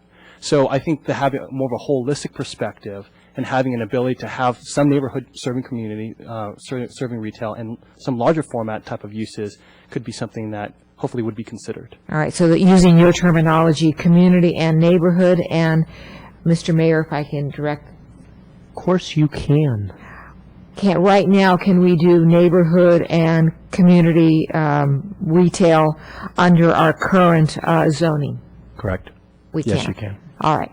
I've answered my questions. Thank you. Thank you. Before you sit down, Councilman Brzezinski? Yes, thank you, Mr. Mayor.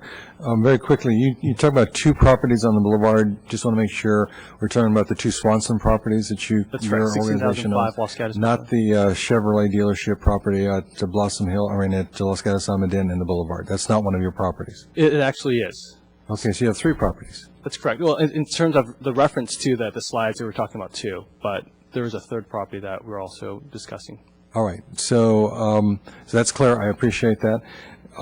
The other question for me is, and it probably goes more to the issue of the old McHugh property or the Los Gatos Boulevard Gateway property. In that property has obviously it's blighted. Right. We had a fire that really destroyed the building, and my curiosity is there anything in the works from your organization to remove that attractive nuisance and to improve the what is right now a very unattractive section of the boulevard? And it's been this way for a relatively long time. Could you address that? Sure. No, that's a great question, and that's a very fair question. We do have plans to demo the building, and the reason why we were waiting is more for an erosion control issue. Because we're going through the rainy season, our concern was if we demo the building and there's rainfall, then it gets washed into the street. So we're just waiting for a time when there's not a period of rain where we can actually, and we're getting to that point, but we can actually demo the building and not have it affect all the drainage systems. Thank you very much. Thank you. Councilmember Spector.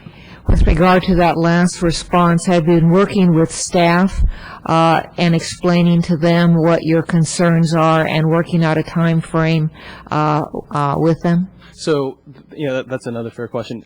So we've expressed that, but we are now making plans. We're, I guess, getting out of the rainy season, if you will, at least getting close to it. That we can we're going to make those plans in the very near future, within the next few weeks. The plans to interface with staff, is that what you mean? So we've been in contact with staff, Okay. But we're going to give them an update and a schedule and kind of a project schedule of when we're going to actually demo. So that will be given to them shortly. Thank you. Thank you. And Mr. Lawrence, that seems to tie into our grading limitations during rainy season and the effects. So what has just been said, you're comfortable with? Well, yes, but we do allow certain types of activities that grading throughout the year. The town engineer can issue grading permits throughout the year, depending on periods of time like we just had that were dry. So then the question really becomes, how do you stabilize the site when with filters and right, when it does start back up. So we would be more than happy to work with them in terms of escalating and expediting the demolition of the building. Here to serve. Thank you, Mr. Lawrence. Any other questions? Thank you. Thank you. Step down. I have no other cards on item number 10. Mr. Davis would like to speak on number 10, please. Hey, hey, Citizen Ray.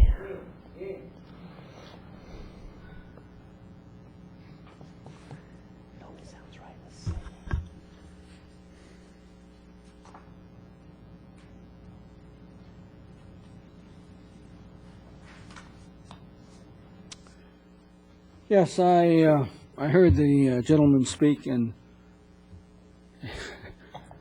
the gist of his comments raised the question in my mind, does he or does he not know how zoning works? Zoning is a privilege, and there are no such thing as property rights. I don't think this man knows that, okay? And he doesn't have his standing up here and trying to dictate to you what they want to do is outrageous. It's an insult to everything that is Los Gatos. Ugly. Can't believe it.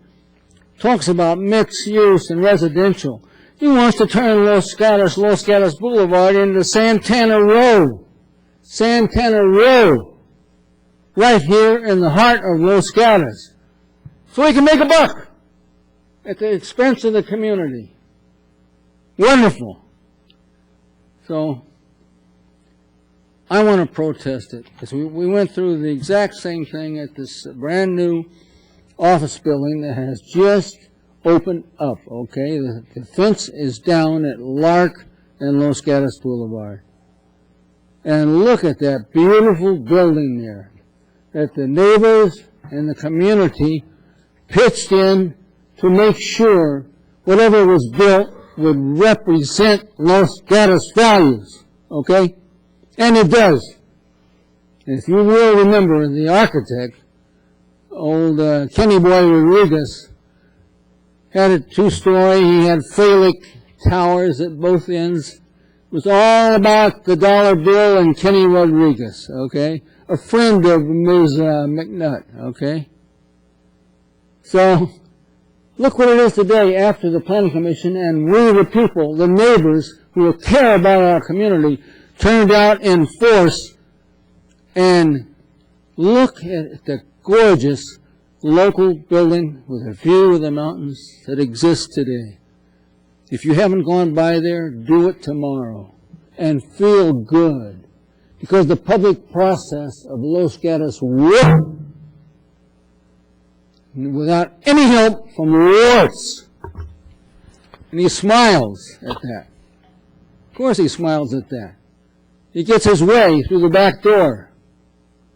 But we'll be ready for Lortz, okay? You voted in Erickson. Yeah. I like that. I read his resume. I like that. I think good things are going to continue to happen with the Planning Commission and the town of Los Gatos. If you listen to everybody, the public. Thank you ever so much. And the Planning Commission. Okay. Happy. And nobody else to be of speaking service. on item number 10. I'm going to turn to our town manager, Mr. Larson, for a comment.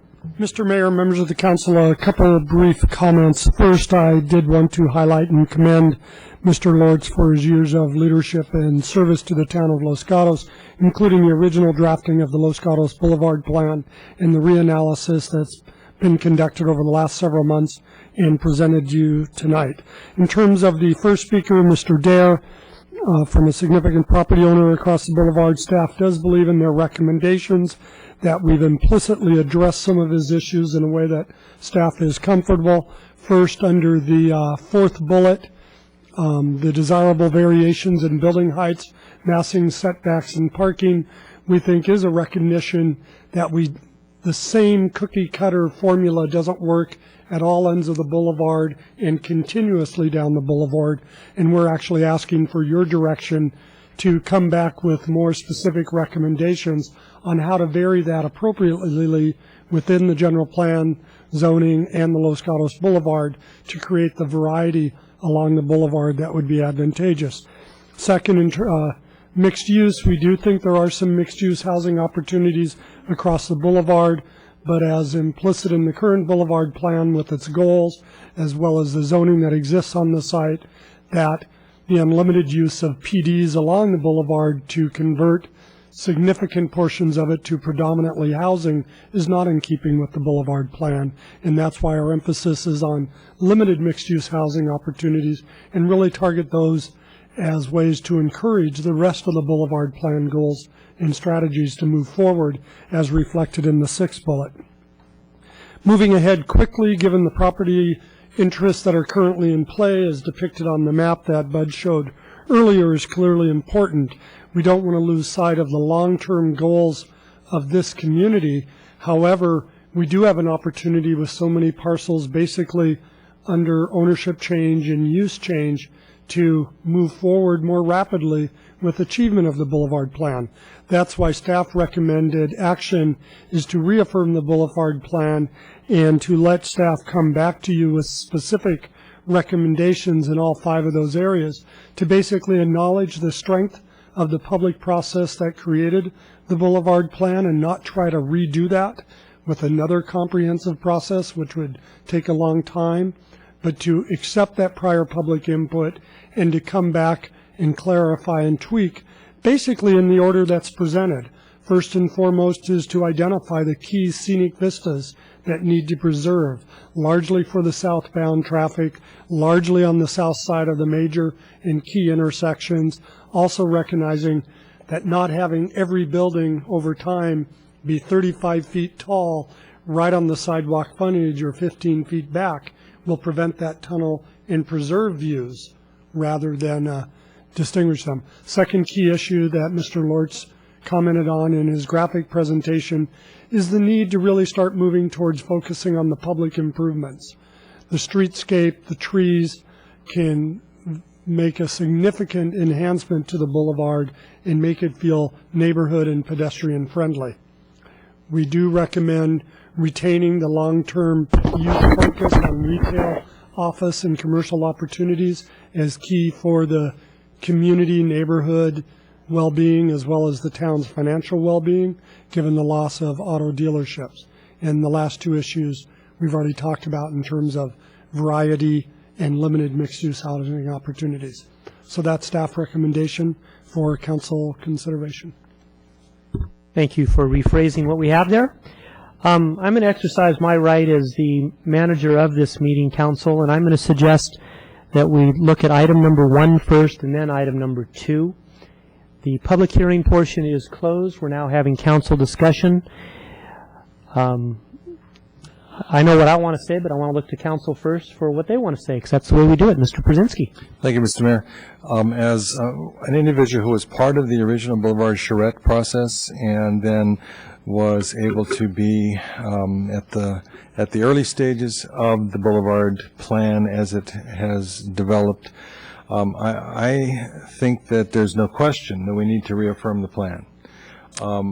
When I looked at the staff's report and the 4 overall goals, preserve and protect the essence of the history, individuality, character, and natural environment, promote commercial activity that complements the whole town, providing a dependable source of income, employment opportunities, goods, and services, provide an attractive, easy, and effective access to, from, and through the boulevard, and provide effective links and interfaces between neighborhoods and commercial areas.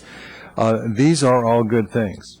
And as was indicated by Mr. Lortz, one of the salient points made during the charrette and as the document was being developed is the boulevard will never become the El Camino or Stevens Creek. And that was an essential issue for all the individuals from the community who participated.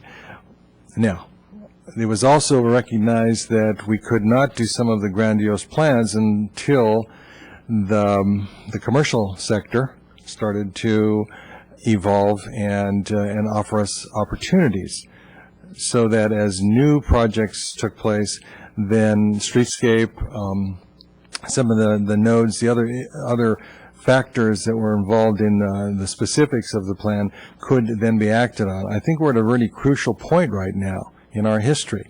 And the question whether the vision of the plan should be abandoned because of current difficult market conditions, I think that probably is a rhetorical question, the answer to which is no, because by the time any projects start to actually rise from the ground, these conditions will have changed. And wouldn't it be ironic if we were to shortchange the vision for the sake of a current economic situation and then, as a result, give ourselves a streetscape and a commercial center on the boulevard that is now no longer impacted by the financial conditions, but we have put them in the ground and we're well on our way to becoming the El Camino. And I think that for me, and I'm sure that I speak for anyone who was a participant in the process over the last, in the mid-90s, that would be a real disservice to the community. So that's the first question. The second question, current market conditions may lead to projects that are not consistent with the vision of the boulevard. I say no. current market conditions should do nothing but reinforce the needs that we have to encourage any developer who comes forward to understand the plan, understand what the community values are, and build accordingly. And to use current market conditions as the motivation to dumb down the project is absolutely unacceptable. So those are my answers to those initial questions, and I think that I would be very interested in seeing the staff come back to us with some of the projected possibilities. I love the streetscape focus on the variation of the lanes on the boulevard that Mr. Lortz gave to us tonight, and we can do so much more up there to really establish and finally achieve the vision that occurred when the Boulevard Plan was initiated in the mid-90s. Thank you, Mr. Brzezinski. Mr. Korb, it says reaffirm and direct, et cetera. Do we need a motion on this or not? Do you want consensus? What do you want? What do you need? Well, you can provide, the minimum action is a statement of consensus. Because, as you know, the Boulevard Plan is not a formally adopted specific plan, so you don't have to follow any of the rules that are applicable to its adoption or amendment. I know you have a cold, and I don't want you to have to say more than you need to. Do you want a consensus, or do you want a motion?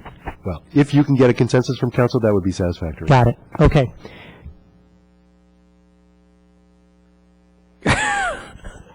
Thank you, Vice Mayor McNutt. Okay, I'm agreeing with Vice Mayor McNutt, motion cleaner and faster. Mr. Brzezinski, do you wish to summarize what you said as a motion to reaffirm the Los Gatos Boulevard Plan? It sounds like the mayor's requesting that. The summary would be simply to reaffirm the plan as it currently exists and to revise and adapt according to current circumstances for purposes of continuing and actually specifying the next vision for the boulevard. Okay, thank you. We have that motion on the floor. I'm looking for a second, and then we'll discuss. May I hear the motion again, because his voice sort of dribbled out. No. It's too bad the voice dribbled down, because these are one-shot deals here. I'm going to say that the message is to reaffirm the Boulevard Plan and to advise the staff or direct the staff to return to council with some specific evolution of the plan as it reflects current conditions. Okay, and I think, Mr. Lortz, please correct me if I'm wrong, but that kind of ties into number 2, is really what it does. And I'd like to address these, Mr. Brzezinski, one at a time. Sure. So if I may, I would ask that your motion be at this point simply reaffirm the Los Gatos Boulevard Plan, and then we'll deal with the other 5. Is that all right with you? I really like that motion, but it sounds like the mayor would really rather bifurcate this, and so I will agree to that motion. Thank you, because we have some discussion on the second part. Vice Mayor McNutt. I will second the revised motion focused just on item number 1. Thank you. Any further discussion? Council Member Spector. I actually like the first motion better, but I had a question, and the question is, if I vote for this motion to reaffirm the Boulevard Plan, what exactly am I voting for, in the sense that I, too, want to reaffirm it. I like the goals it has, but it's 13 years old, and it talks about automobile uses and auto-related uses, and it talks about destination retail, and it has an appendix that's totally out of date. So am I voting to affirm the concept in it without affirming the details in it? And that's where I'm struggling. And to respond to the council member, you're right. That's why the initial motion did include a revision, because there are some anomalies in the Boulevard Plan. It talks a lot about transit and access to light rail and so forth. It talks about auto dealerships being situated north of Los Gatos Almaden, north of Los Gatos Almaden and Chirco. It talks about intensification of commercial on the north side and a gradation down towards residential on the south side. So it talks about all of those issues. That's why I can't say that the motion is just clean. Understood. If we go merely for the first component. Okay. Councilmember Rice. If you're going to follow up on that, go ahead then. I'm sorry, if I may, Mayor, I'll yield. You'll defer, yield. For the moment. Councilmember Spector. Thank you. Got to go through the mayor here, all right? Sorry. Okay. All right. I'm going to support the motion because I understand the motion is a reaffirmation of the spirit of the Los Gatos Boulevard Plan and its objectives, and it acknowledges that there are facts within the Boulevard Plan that are outdated. Does that work for you, motion maker? It certainly does. All I'll right. do what I can get. It's, All right. Sounds good here, too. Councilmember Rice. And I'll throw a monkey wrench in the whole thing. I almost would prefer to deal with number 2 first because it's going to affect what comes back to us from number 1. Okay. That's a no vote. I support what you're trying to do, but I think we're putting meat on the bone in number 2 that's going to affect the Boulevard Plan. Okay, I'm going to interject here. I understand what you're saying. We have a motion on the floor. The motion has been amended per Councilmember Spector's words, and I think it all ties into staff was looking for reaffirming the Los Gatos Boulevard Plan to guide the review of land use. So we talk about guiding the review in the spirit with consideration to things that are 12 years old and outdated. And then, Mr. Rice, I understand what you're saying, and whether we do it first or second, we'll see on the vote of the motion, but we're going to handle those other issues. If this motion passes, we'll handle them next. If the motion doesn't pass, then I'll look to you for another motion. Okay? So that's where we are. Any further discussion on the motion before us? Did you get a second? Have a second. Okay. Okay. Okay. Seconder, are you still happy with your second? Yes, because I understand that what we're doing is saying that we are not going for the alternatives presented on the next page, which is to do a whole formal re-update of the Boulevard Plan. Correct. Or to reaffirm the Boulevard Plan and not ask staff to develop any further modifications, which we're doing in the next motion. So, yes, I'm happy with the second on that basis. Okay, we're saying yes to reaffirming, and yes, as compared to on this alternative actions page, it's not numbered, so I don't know what page to refer you to. But we're looking at doing the top bullet, not the bottom bullet, and then we're going to deal with number 2, which is giving staff direction. The staff has offered to come back with recommendations for each of those 5 issues. Excuse me, Mayor, members Yes. of the council, I'll look to the motion or for confirmation, but I believe the recommended action is really number 1 in the staff report. Yes. Which is reflected on this slide as reaffirm the Boulevard Plan, and that is in lieu of the 2 alternatives, which would be reaffirm the Boulevard Plan, don't do anything else, and address the issues on a case-by-case basis. You'd be rejecting that by adopting the motion. Thank you. Would you please go back a screen? Sure. And sorry, the pages are not numbered. We'll correct that. That's all right. That's the staff's recommended action. And Mr. Przinski, motion maker, please look that over. No. No, because then we'll go back to where we were before, and we've got a motion on the floor, don't we? It's really, Okay. Mayor, I think if I can make this work, this is the part that We're voting on that's now. the number 1 of the staff report. Okay. And that is the motion on the table, and that has been presented as an alternative, as the motion that specifically rejects these 2 alternatives. Understood. Under recommended action. Okay. I am clear. Council, any other questions? Okay. None. Seeing none, we'll call for the question. All in favor, say aye. Aye. Aye. Opposed? None. Okay, that passes unanimously. Now we're on to item number 2. Councilmember Spector. I'm not going to start out with the motion, but this one has to, what it states is preservation of specific scenic vista opportunities. It's my feeling, based upon what I know and what I've heard, I would encourage staff to come back with ideas with regard to vista opportunities. However, I am not inclined, as I sit here right now, to limit the VISTA opportunities to, i.e., specific intersections, looking, driving north, driving south. I am still of the mind that I would like to have VISTA opportunities on Los Gatos Boulevard and not at specific scenic VISTA locations. Not just that. Just that, correct. Thank you. Go ahead, Vice Mayor McNutt.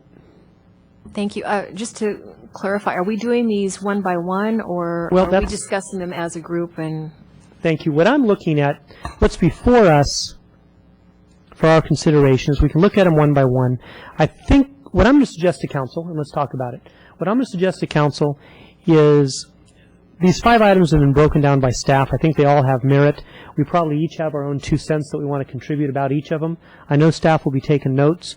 And what I'm ultimately looking for is a motion at the end of this that says, staff, you've heard our input. Please come back to us with your recommendations given that input regarding each of these 5 areas. Okay? That's what I'm hoping for. And council, I'm opening the floor to discussion. Well, I get to manage the meeting. Let's handle each of the items one at a time. Okay? Let's go down them one at a time, and I'd like to hear from any council member that has anything they wish to say. You don't need to say something about each one, Mr. Przinsky. I'm going to make a recommendation, Mr. Mayor. Well, I didn't mean you don't need to say something about each one, Mr. Przinsky. I was recognizing Mr. Przinsky. Yeah, and I understood Yes. that. All right. Yeah. My comment is that I don't think in this portion of the meeting it's necessary for us to take a vote. I think this is now information to staff. We may have very different points of view. They'll coalesce that information when they return to us. So my guess is that we can probably do this by, as you've mentioned, just going down the line. And Great. giving staff That's my intent as well. So let's start with number 1, preservation of specific scenic vista opportunities. We've heard from Councilmember Spector. I'm looking to my fellow council members to add. Councilmember Rice. Well, I think, in an ideal world, you'd keep as many vistas as you can. However, recognizing that as you drive northbound on the boulevard, you're really not looking as much at the hills. When you're driving southbound, those vistas on your right are not as much of the hills. I would like to see, I think one of the member of the public who spoke addressed that as well, that the northwest and southwest corners have more potential for being built closer to the street. The ones on the southeast and northeast side should be set back further. That's kind of what I would be looking for when it comes back. Thank you, and I see Mr. Lortz riding away over there. Vice Mayor McNutt. thank you. And what I would be interested in is, in addition to that, is defining what a scenic vista is.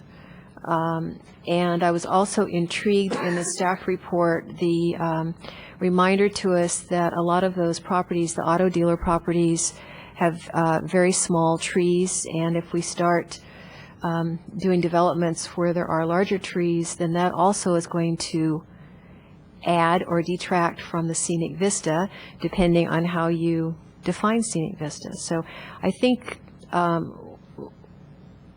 what staff is proposing and what council and the community would find very, very beneficial is a more thoughtful and detailed discussion as to what's possible, and instead of a more fleshed out framework rather than just a quick, we preserve scenic vistas and that's open to interpretation for whoever happens to be talking about it at that particular moment. Thank you. Mr. Brzezinski? Yeah, I think that we have a perfect example of the abuse of the scenic vistas in the Dome building. What a mistake. And it came right on the heels of a study session provided us by one of the nation's most acclaimed architects in new urbanism. and it was put everything out on the street, tuck your parking behind, and I think it was a mistake on the part of the town at that point in time. And I, for one, and none of us on the council were in any active role with the planning process, so we can speak with great vigor in this regard. But big mistake. If you're sitting at the boulevard, southbound boulevard at Blossom Hill, there is a scenic vista back there that will never gain again. And that's what I think we need to be very cautious of. It would probably behoove us all to go back to the boulevard and do a drive-by, look at the mountains, and see what's working and what's not, and begin to use that the experience to direct our orientation. I'm going to throw another example in. If we're westbound on Main Street towards the Main Street Bridge, and you see through the corridor of the buildings that front Main Street, just as you're coming to the bridge, you see a snapshot of the hills framed by these beautiful, at least on would be the north side, a beautiful architectural piece. I would bet you if the intent was to preserve all hillside vistas, we could have never built that building. So I think this is a great opportunity for us to take a look at how you actually preserve the issue of our hillside vistas and still accommodate good architecture. In some cases, I'm sure, architecture that may have some height and some prominence, and at the same time, positioned correctly, be able to enhance our view of the hillside. So this is a complicated issue. I think we have a great opportunity to do the right thing here, and so I think the challenge to the staff is to give us alternatives that will really take advantage of that opportunity. Thank you. Just for the record, uncomplicated issues don't reach us. I'm going to join in with my fellow council members, Mr. Lortz, as you're writing things down. I think you have a consensus about the importance, however it's defined. Vice Mayor McNutt, for myself, I want scenic vistas preserved. Okay, that's it. Once they're gone, they're gone. You talk about Los Gatos, you talk about our hills. We live in the hills, the charming hills, this and that, etc. You don't want to drive down Los Gatos Boulevard and not see any hills. So whatever architecture that takes, or whatever intersections it takes, I'm in favor of telling people interested in development that the Los Gatos Town Council values its scenic vistas. And we'll get to at some point defining what scenic vistas are and everything else, but I think that's something that you can take, Mr. Lortz, from this council. Number 2, provisions and maintenance of enhanced public improvements and streetscapes. Also, I just wanted to point out, I think it's kind of ironic. 20 years ago, people were there, people were here, and they all looked at what we call the domed building now, and a majority of people said, hey, that'll be a good thing to do. So, we just try and do the best that we can do at the time. And they had architects, and they had people looking at it, and they had public input and council members and community development, all that going on. And at the time, they felt that was the right thing. And now, 20 years later, we say, wow, look at that. So it'll be interesting to see 20 years from now what people think of what we do today. All right, moving on to number 2, provision and maintenance of enhanced public improvements and streetscapes. And Mr. Lortz, does that tie right into the question of an improvement district as well? Yes. As far as funding? Yes. Okay. Council, I'll look to you first. Comments about item number 2. Mr. Brzezinski. Thank you, Mr. Mayor. The proposed cross-sections of the boulevard that we got in our slide presentation tonight deserve our continued evaluation. I think that when you look at what we've got and you look at what could happen, I think that's exactly the issue. You notice if the streetscape is such that in a couple of these cases there is separation of pedestrian bicycle from the through lanes. You've got a very interesting treescape that runs the boulevard. one of the issues is to make this a pedestrian-friendly area, and right now it's not. You know, I don't think anyone would feel at all excited about the boulevard in its current streetscape. But this means that we have to start at the very beginning of the process to evolve this. So my sense is I'd like to see us go ahead and move forward with that.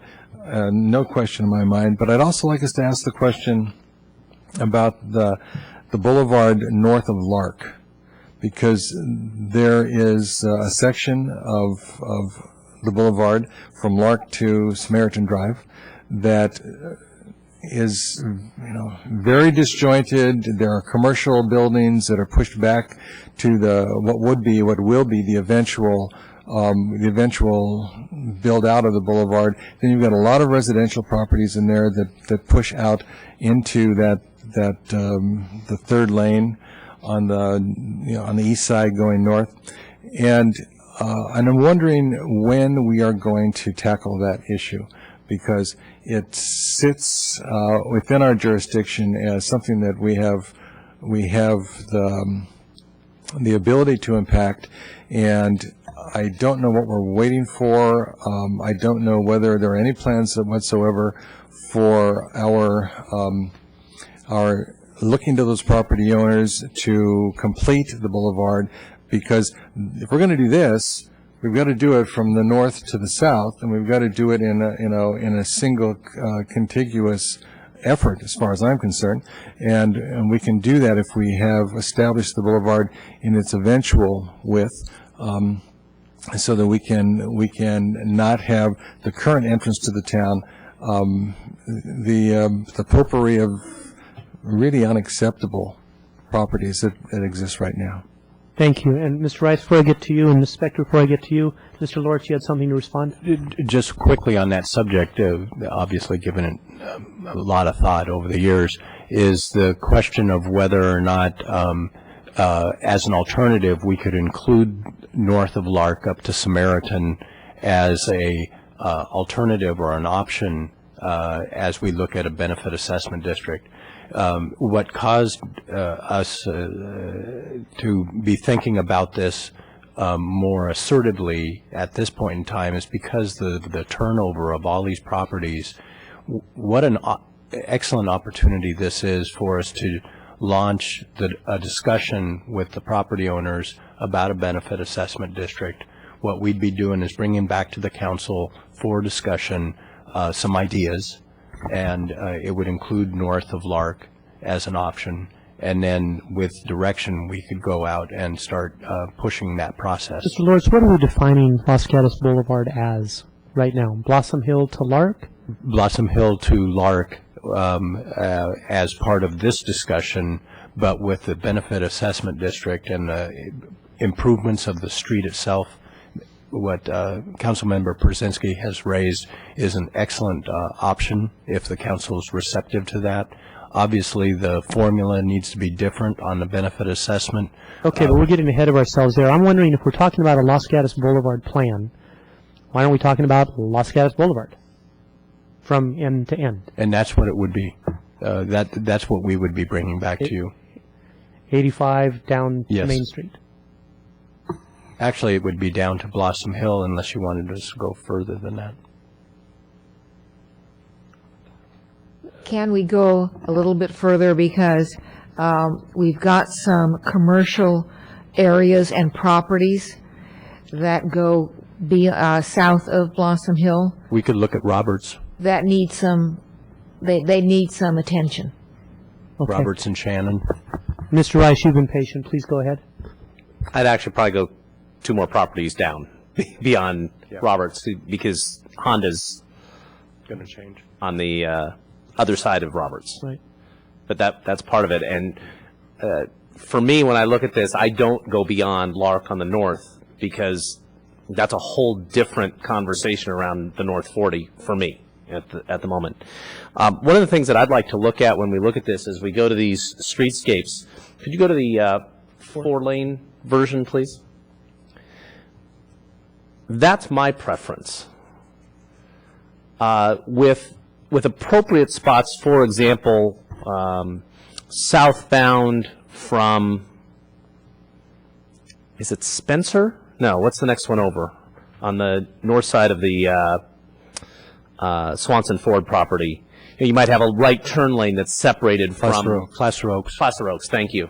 You might have a right turn lane that would actually make that southbound side 3 lanes wide. But I think to slow traffic down, to make it more pedestrian friendly, and it's not going to adversely impact overall our traffic issues, I'd love to see come back a 4-lane from Gateway to Blossom Hill.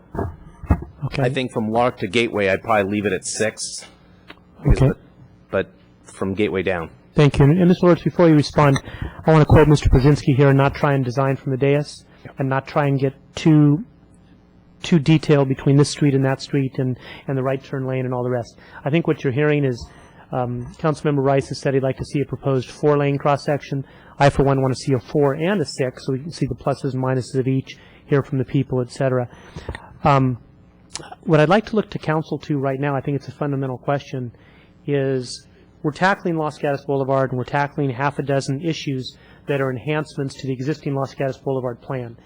And I think we need to tell staff from where to where do we want you to come back with proposals so that we don't do something now and then, well, how about one more block south or one more block north?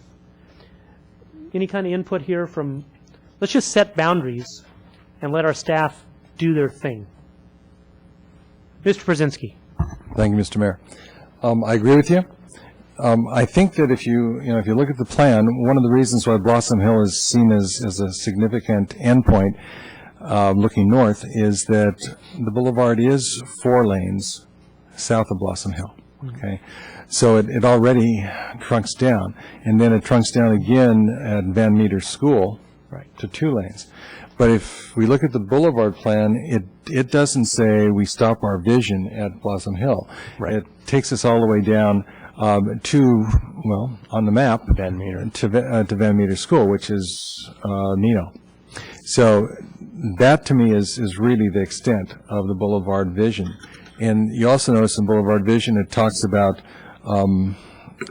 a gradation from high commercial at the north to mixed-use commercial retail, neighborhood retail. As you keep going south, it becomes more and more residential, so that there's a residential component that kind of closes the plan. And you're right, if Honda is going to go out in a period of time, then if we're looking at the plan and we want to reinforce the plan, then that property at Roberts and the Boulevard needs to be would included. be residential, or that would be, if we were actually envisioning that. At the same time, we would take a look at all of the other auto uses that are on the boulevard and referencing the plan, and they should be north of Chirco. Okay, Mr. Brzezinski, before I go to Mr. Lortz, Mr. Brzezinski, how far south do you want to go on the boulevard? What are you proposing? I'm saying Nino. Nino, thank you. Mr. Lortz? What we would be doing based on the discussion we've heard so far is just follow the plan, which takes us down to Spencer, Van Meter School neighborhood, all the way into the north and north to 85.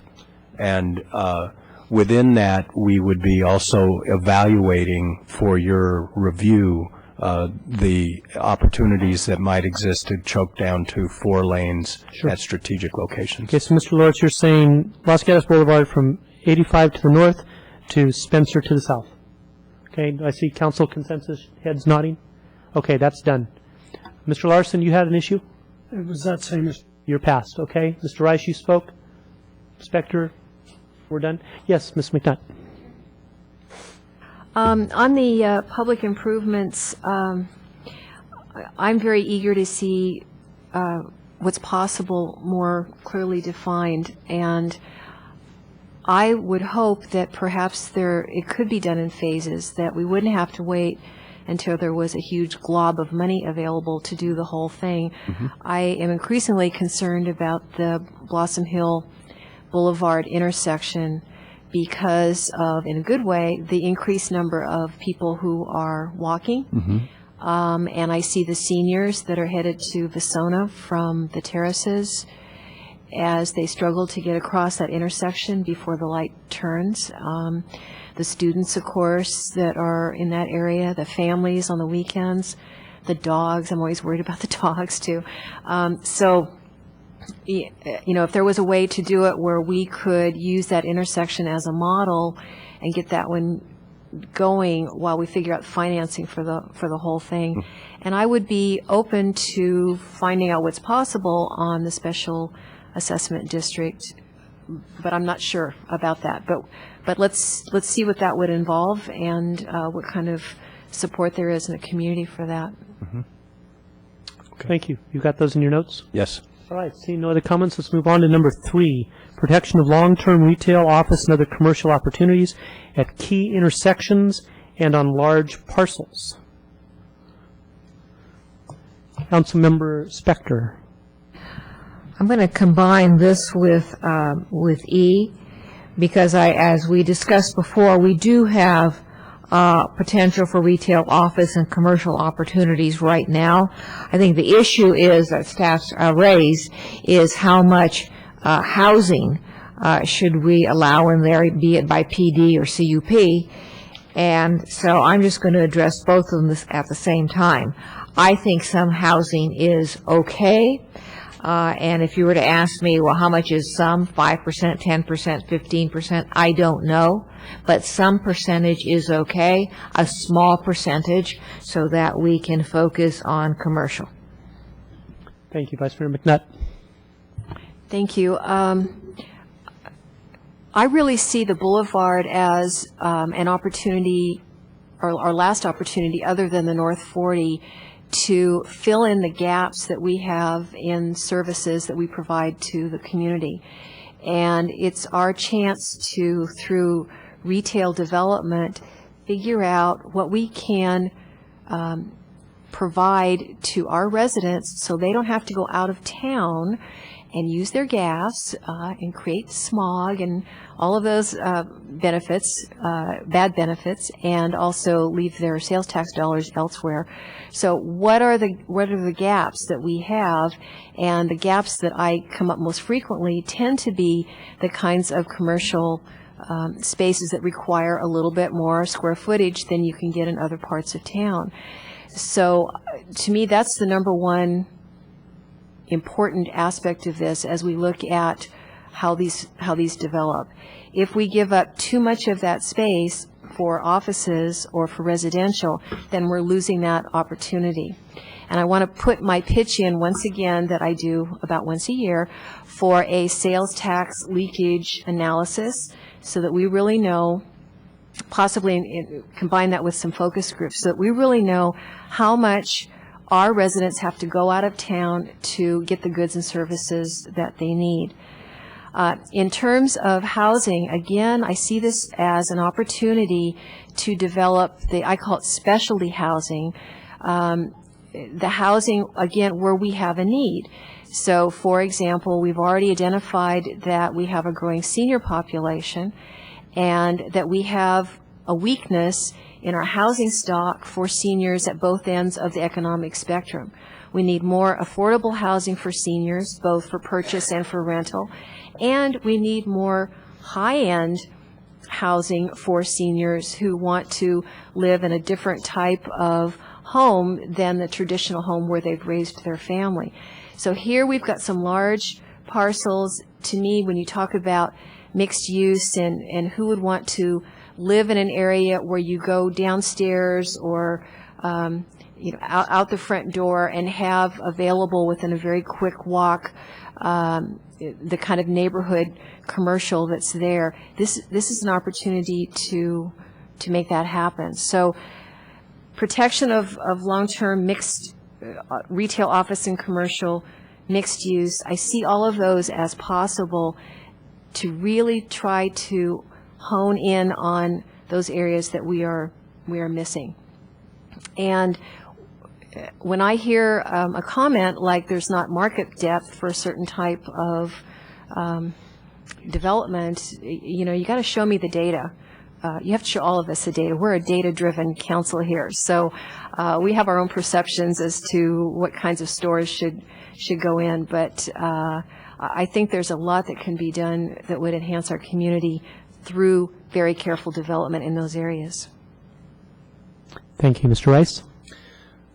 Well, I'll piggyback onto that because I agree with what Council or Vice Mayor McNutt said. I see this as an opportunity for complementing our downtown, not competing with our downtown on the boulevard, and holding current market conditions, even if the data supports the premise for today versus a building that's going to last decades. I'm going to err on the side of proper land use that's going to last a long period of time. So even if the data were to support it, I would still be looking at the long-term land use. The other thing is I'm not averse to the mixed use. One of the things that did concern me was when I looked at the Planning Commission study session on the Swanson site saying 2 stories, period. But my understanding is, Mr. Lawrence, is that zoning not 35 feet there? That's correct. So we're possibly giving a mixed message of saying, okay, 35 feet's acceptable. Now, it doesn't mean you can go 45 feet, but if a superior design comes in at 35 feet and it's 3 stories, I'm going to be open to looking at it. So I think that that is that protection of the existing boulevard plan and the zoning and the uses that I'm looking for. Thank you. Mr. Brzezinski. Thank you, Mr. Mayor. To piggyback on the last piggyback, since we're looking at items C and E together, one of the things that occurs to me on the boulevard is that there is already a residential component, and it happens to be the neighborhood behind the commercial on the boulevard. The entire length of the boulevard from Lark south, with some exceptions, is an opportunity to create a neighborhood-friendly commercial center or centers so that the neighbors feel like this is their commercial center, that they're not blocked or forbidden from entrance by a long slab wall that in effect separates the Blossom neighborhood from the commercial, or separates the neighborhood behind the Swanson property from the boulevard. But I don't think we've done it right. I think what we've got right now is examples primarily of poorly executed commercial on the boulevard. If you look at what happens behind all of the storefronts on the boulevard just north of Blossom Hill, you'll see a very unfriendly face that addresses the neighborhood behind it. And we have an opportunity to do something that I would assume has not been done very many other places, and that's to introduce corridors to make the commercial available to the neighborhood. Now, I'm very impressed with Viva at Cornerstone because it serves as a neighborhood gathering place. And I think with the right uses, there shouldn't be any problem of market depth, because what we really have is not dissimilar to what we have on North Santa Cruz. The commercial is going to thrive because it is inviting and attractive to the residential community that surrounds it. And so I think that's one of the issues we have to address. How do you create commercial centers that actually open to the residents and invite the residents in so that they can be part of it and feel like this is my neighborhood. And that does not contradict the issue of the types of uses we need to have out there that are not represented in the downtown. I think these uses can be a really good mix of neighborhood commercial and community commercial as being defined, and create a synergy or an energy that we don't have out there right now. So these are challenges, and frankly, I don't know if I've ever seen, other than downtown Los Gatos, I don't think I've ever seen or I could identify commercial centers that do have that relationship to the neighborhood that fronts them, or that they back up to, rather. And that, to me, would be one of the things that staff could definitely study on our behalf. Thank you, Mr. Brzezinski. Mr. Lortz, I believe we've addressed C and E together. I have nothing to add to what's been said by my 4 fellow council members. Okay. Seeing nothing else to add, we're going to move on to D as in David, desirable variations in building heights, massing, setbacks, and parking. I'll just speak first on this one. Yes. That's pretty much what I have to say. I like variation in heights, massing, of course, the setbacks, the parking. I think we need to drive down a Los Gatos Boulevard that people drive down and say, isn't that interesting? I don't want to drive down a tunnel. There's an opportunity for different styles of architecture, different heights. But at the end of the day, it needs to be interwoven. It's still Los Gatos. We're designing a Los Gatos Boulevard plan. We're not designing one block at a time. And so I'm ultimately looking for something that has architecture that's excellent. I mean, you don't need to say that anymore, okay? But that is unique and creative yet functional. I've heard conversations tonight about the domed building with the video store right there on the sidewalk, which means if you were walking on the sidewalk, you'd walk right in, but there's no doors to walk in. Mm-hmm.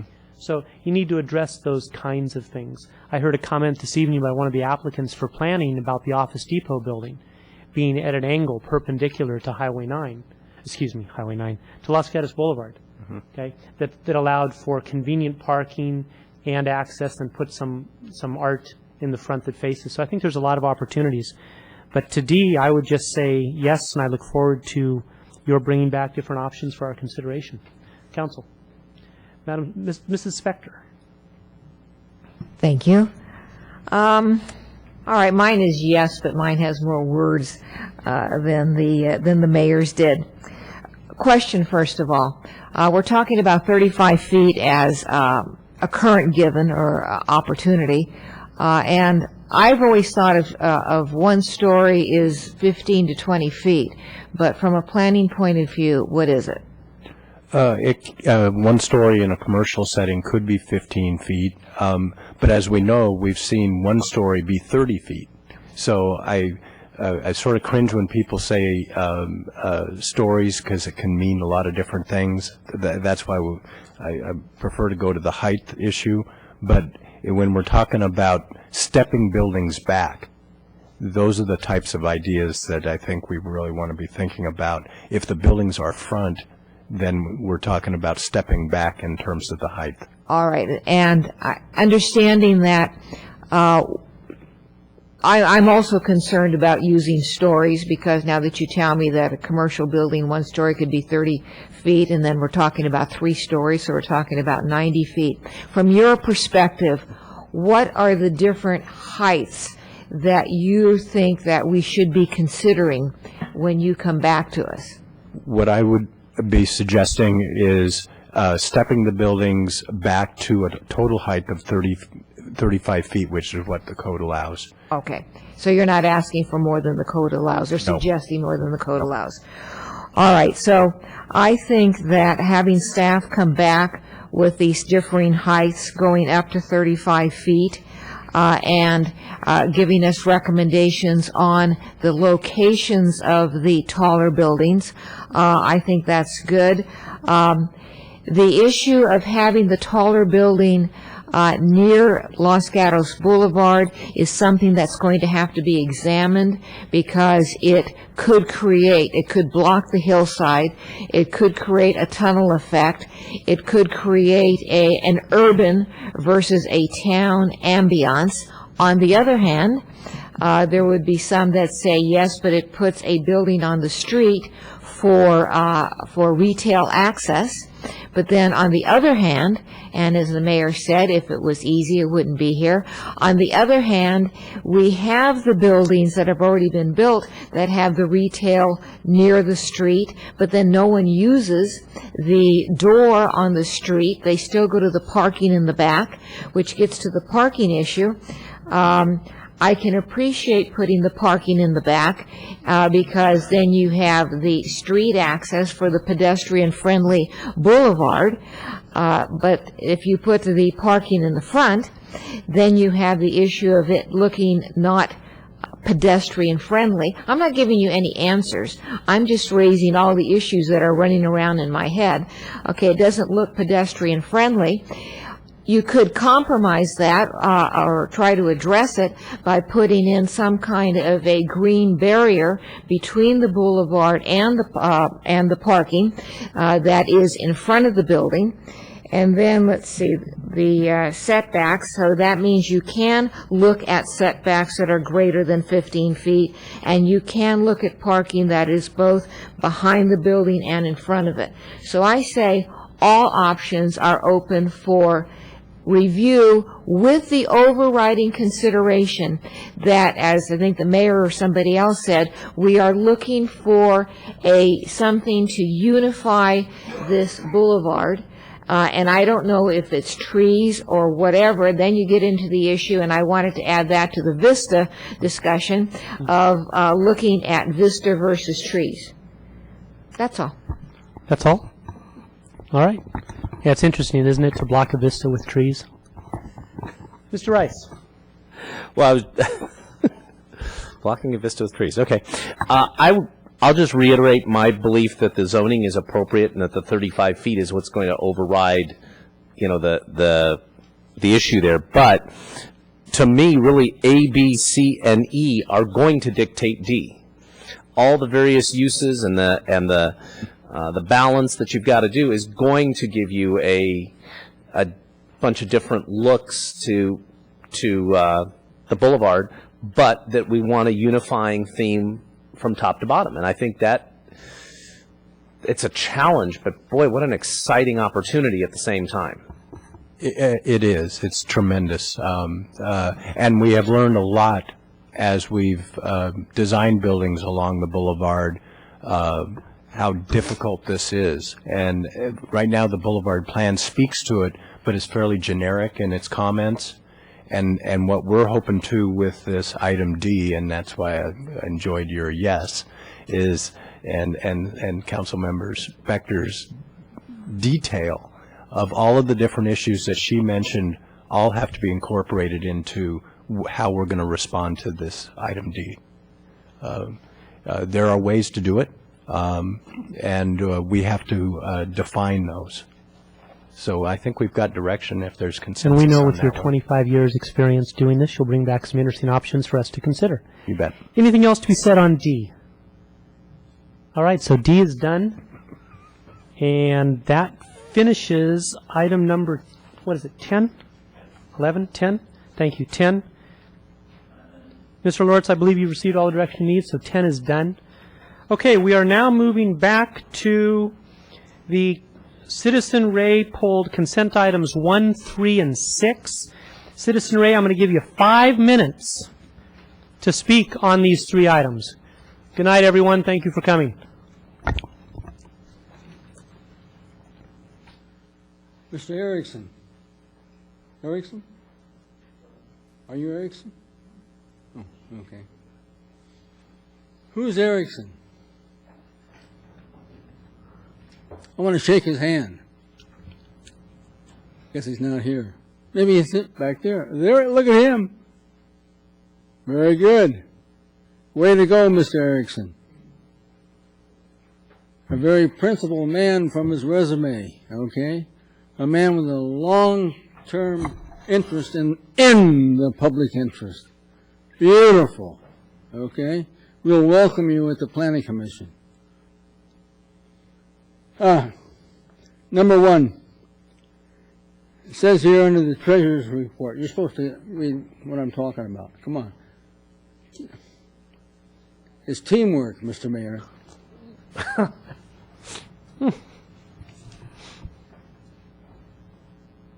You're supposed to read it.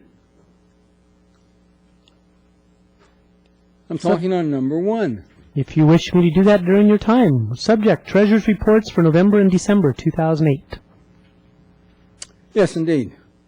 So my concern is, it says here, also during the month of December 2008, $6 million from the sale of land to the county was received and deposited with LAIF. LAIF, okay? Not a word about the promise from you folks that $6 million would go for recreation for the kids of the community. Not a word, okay? The staff report also says at the end of November,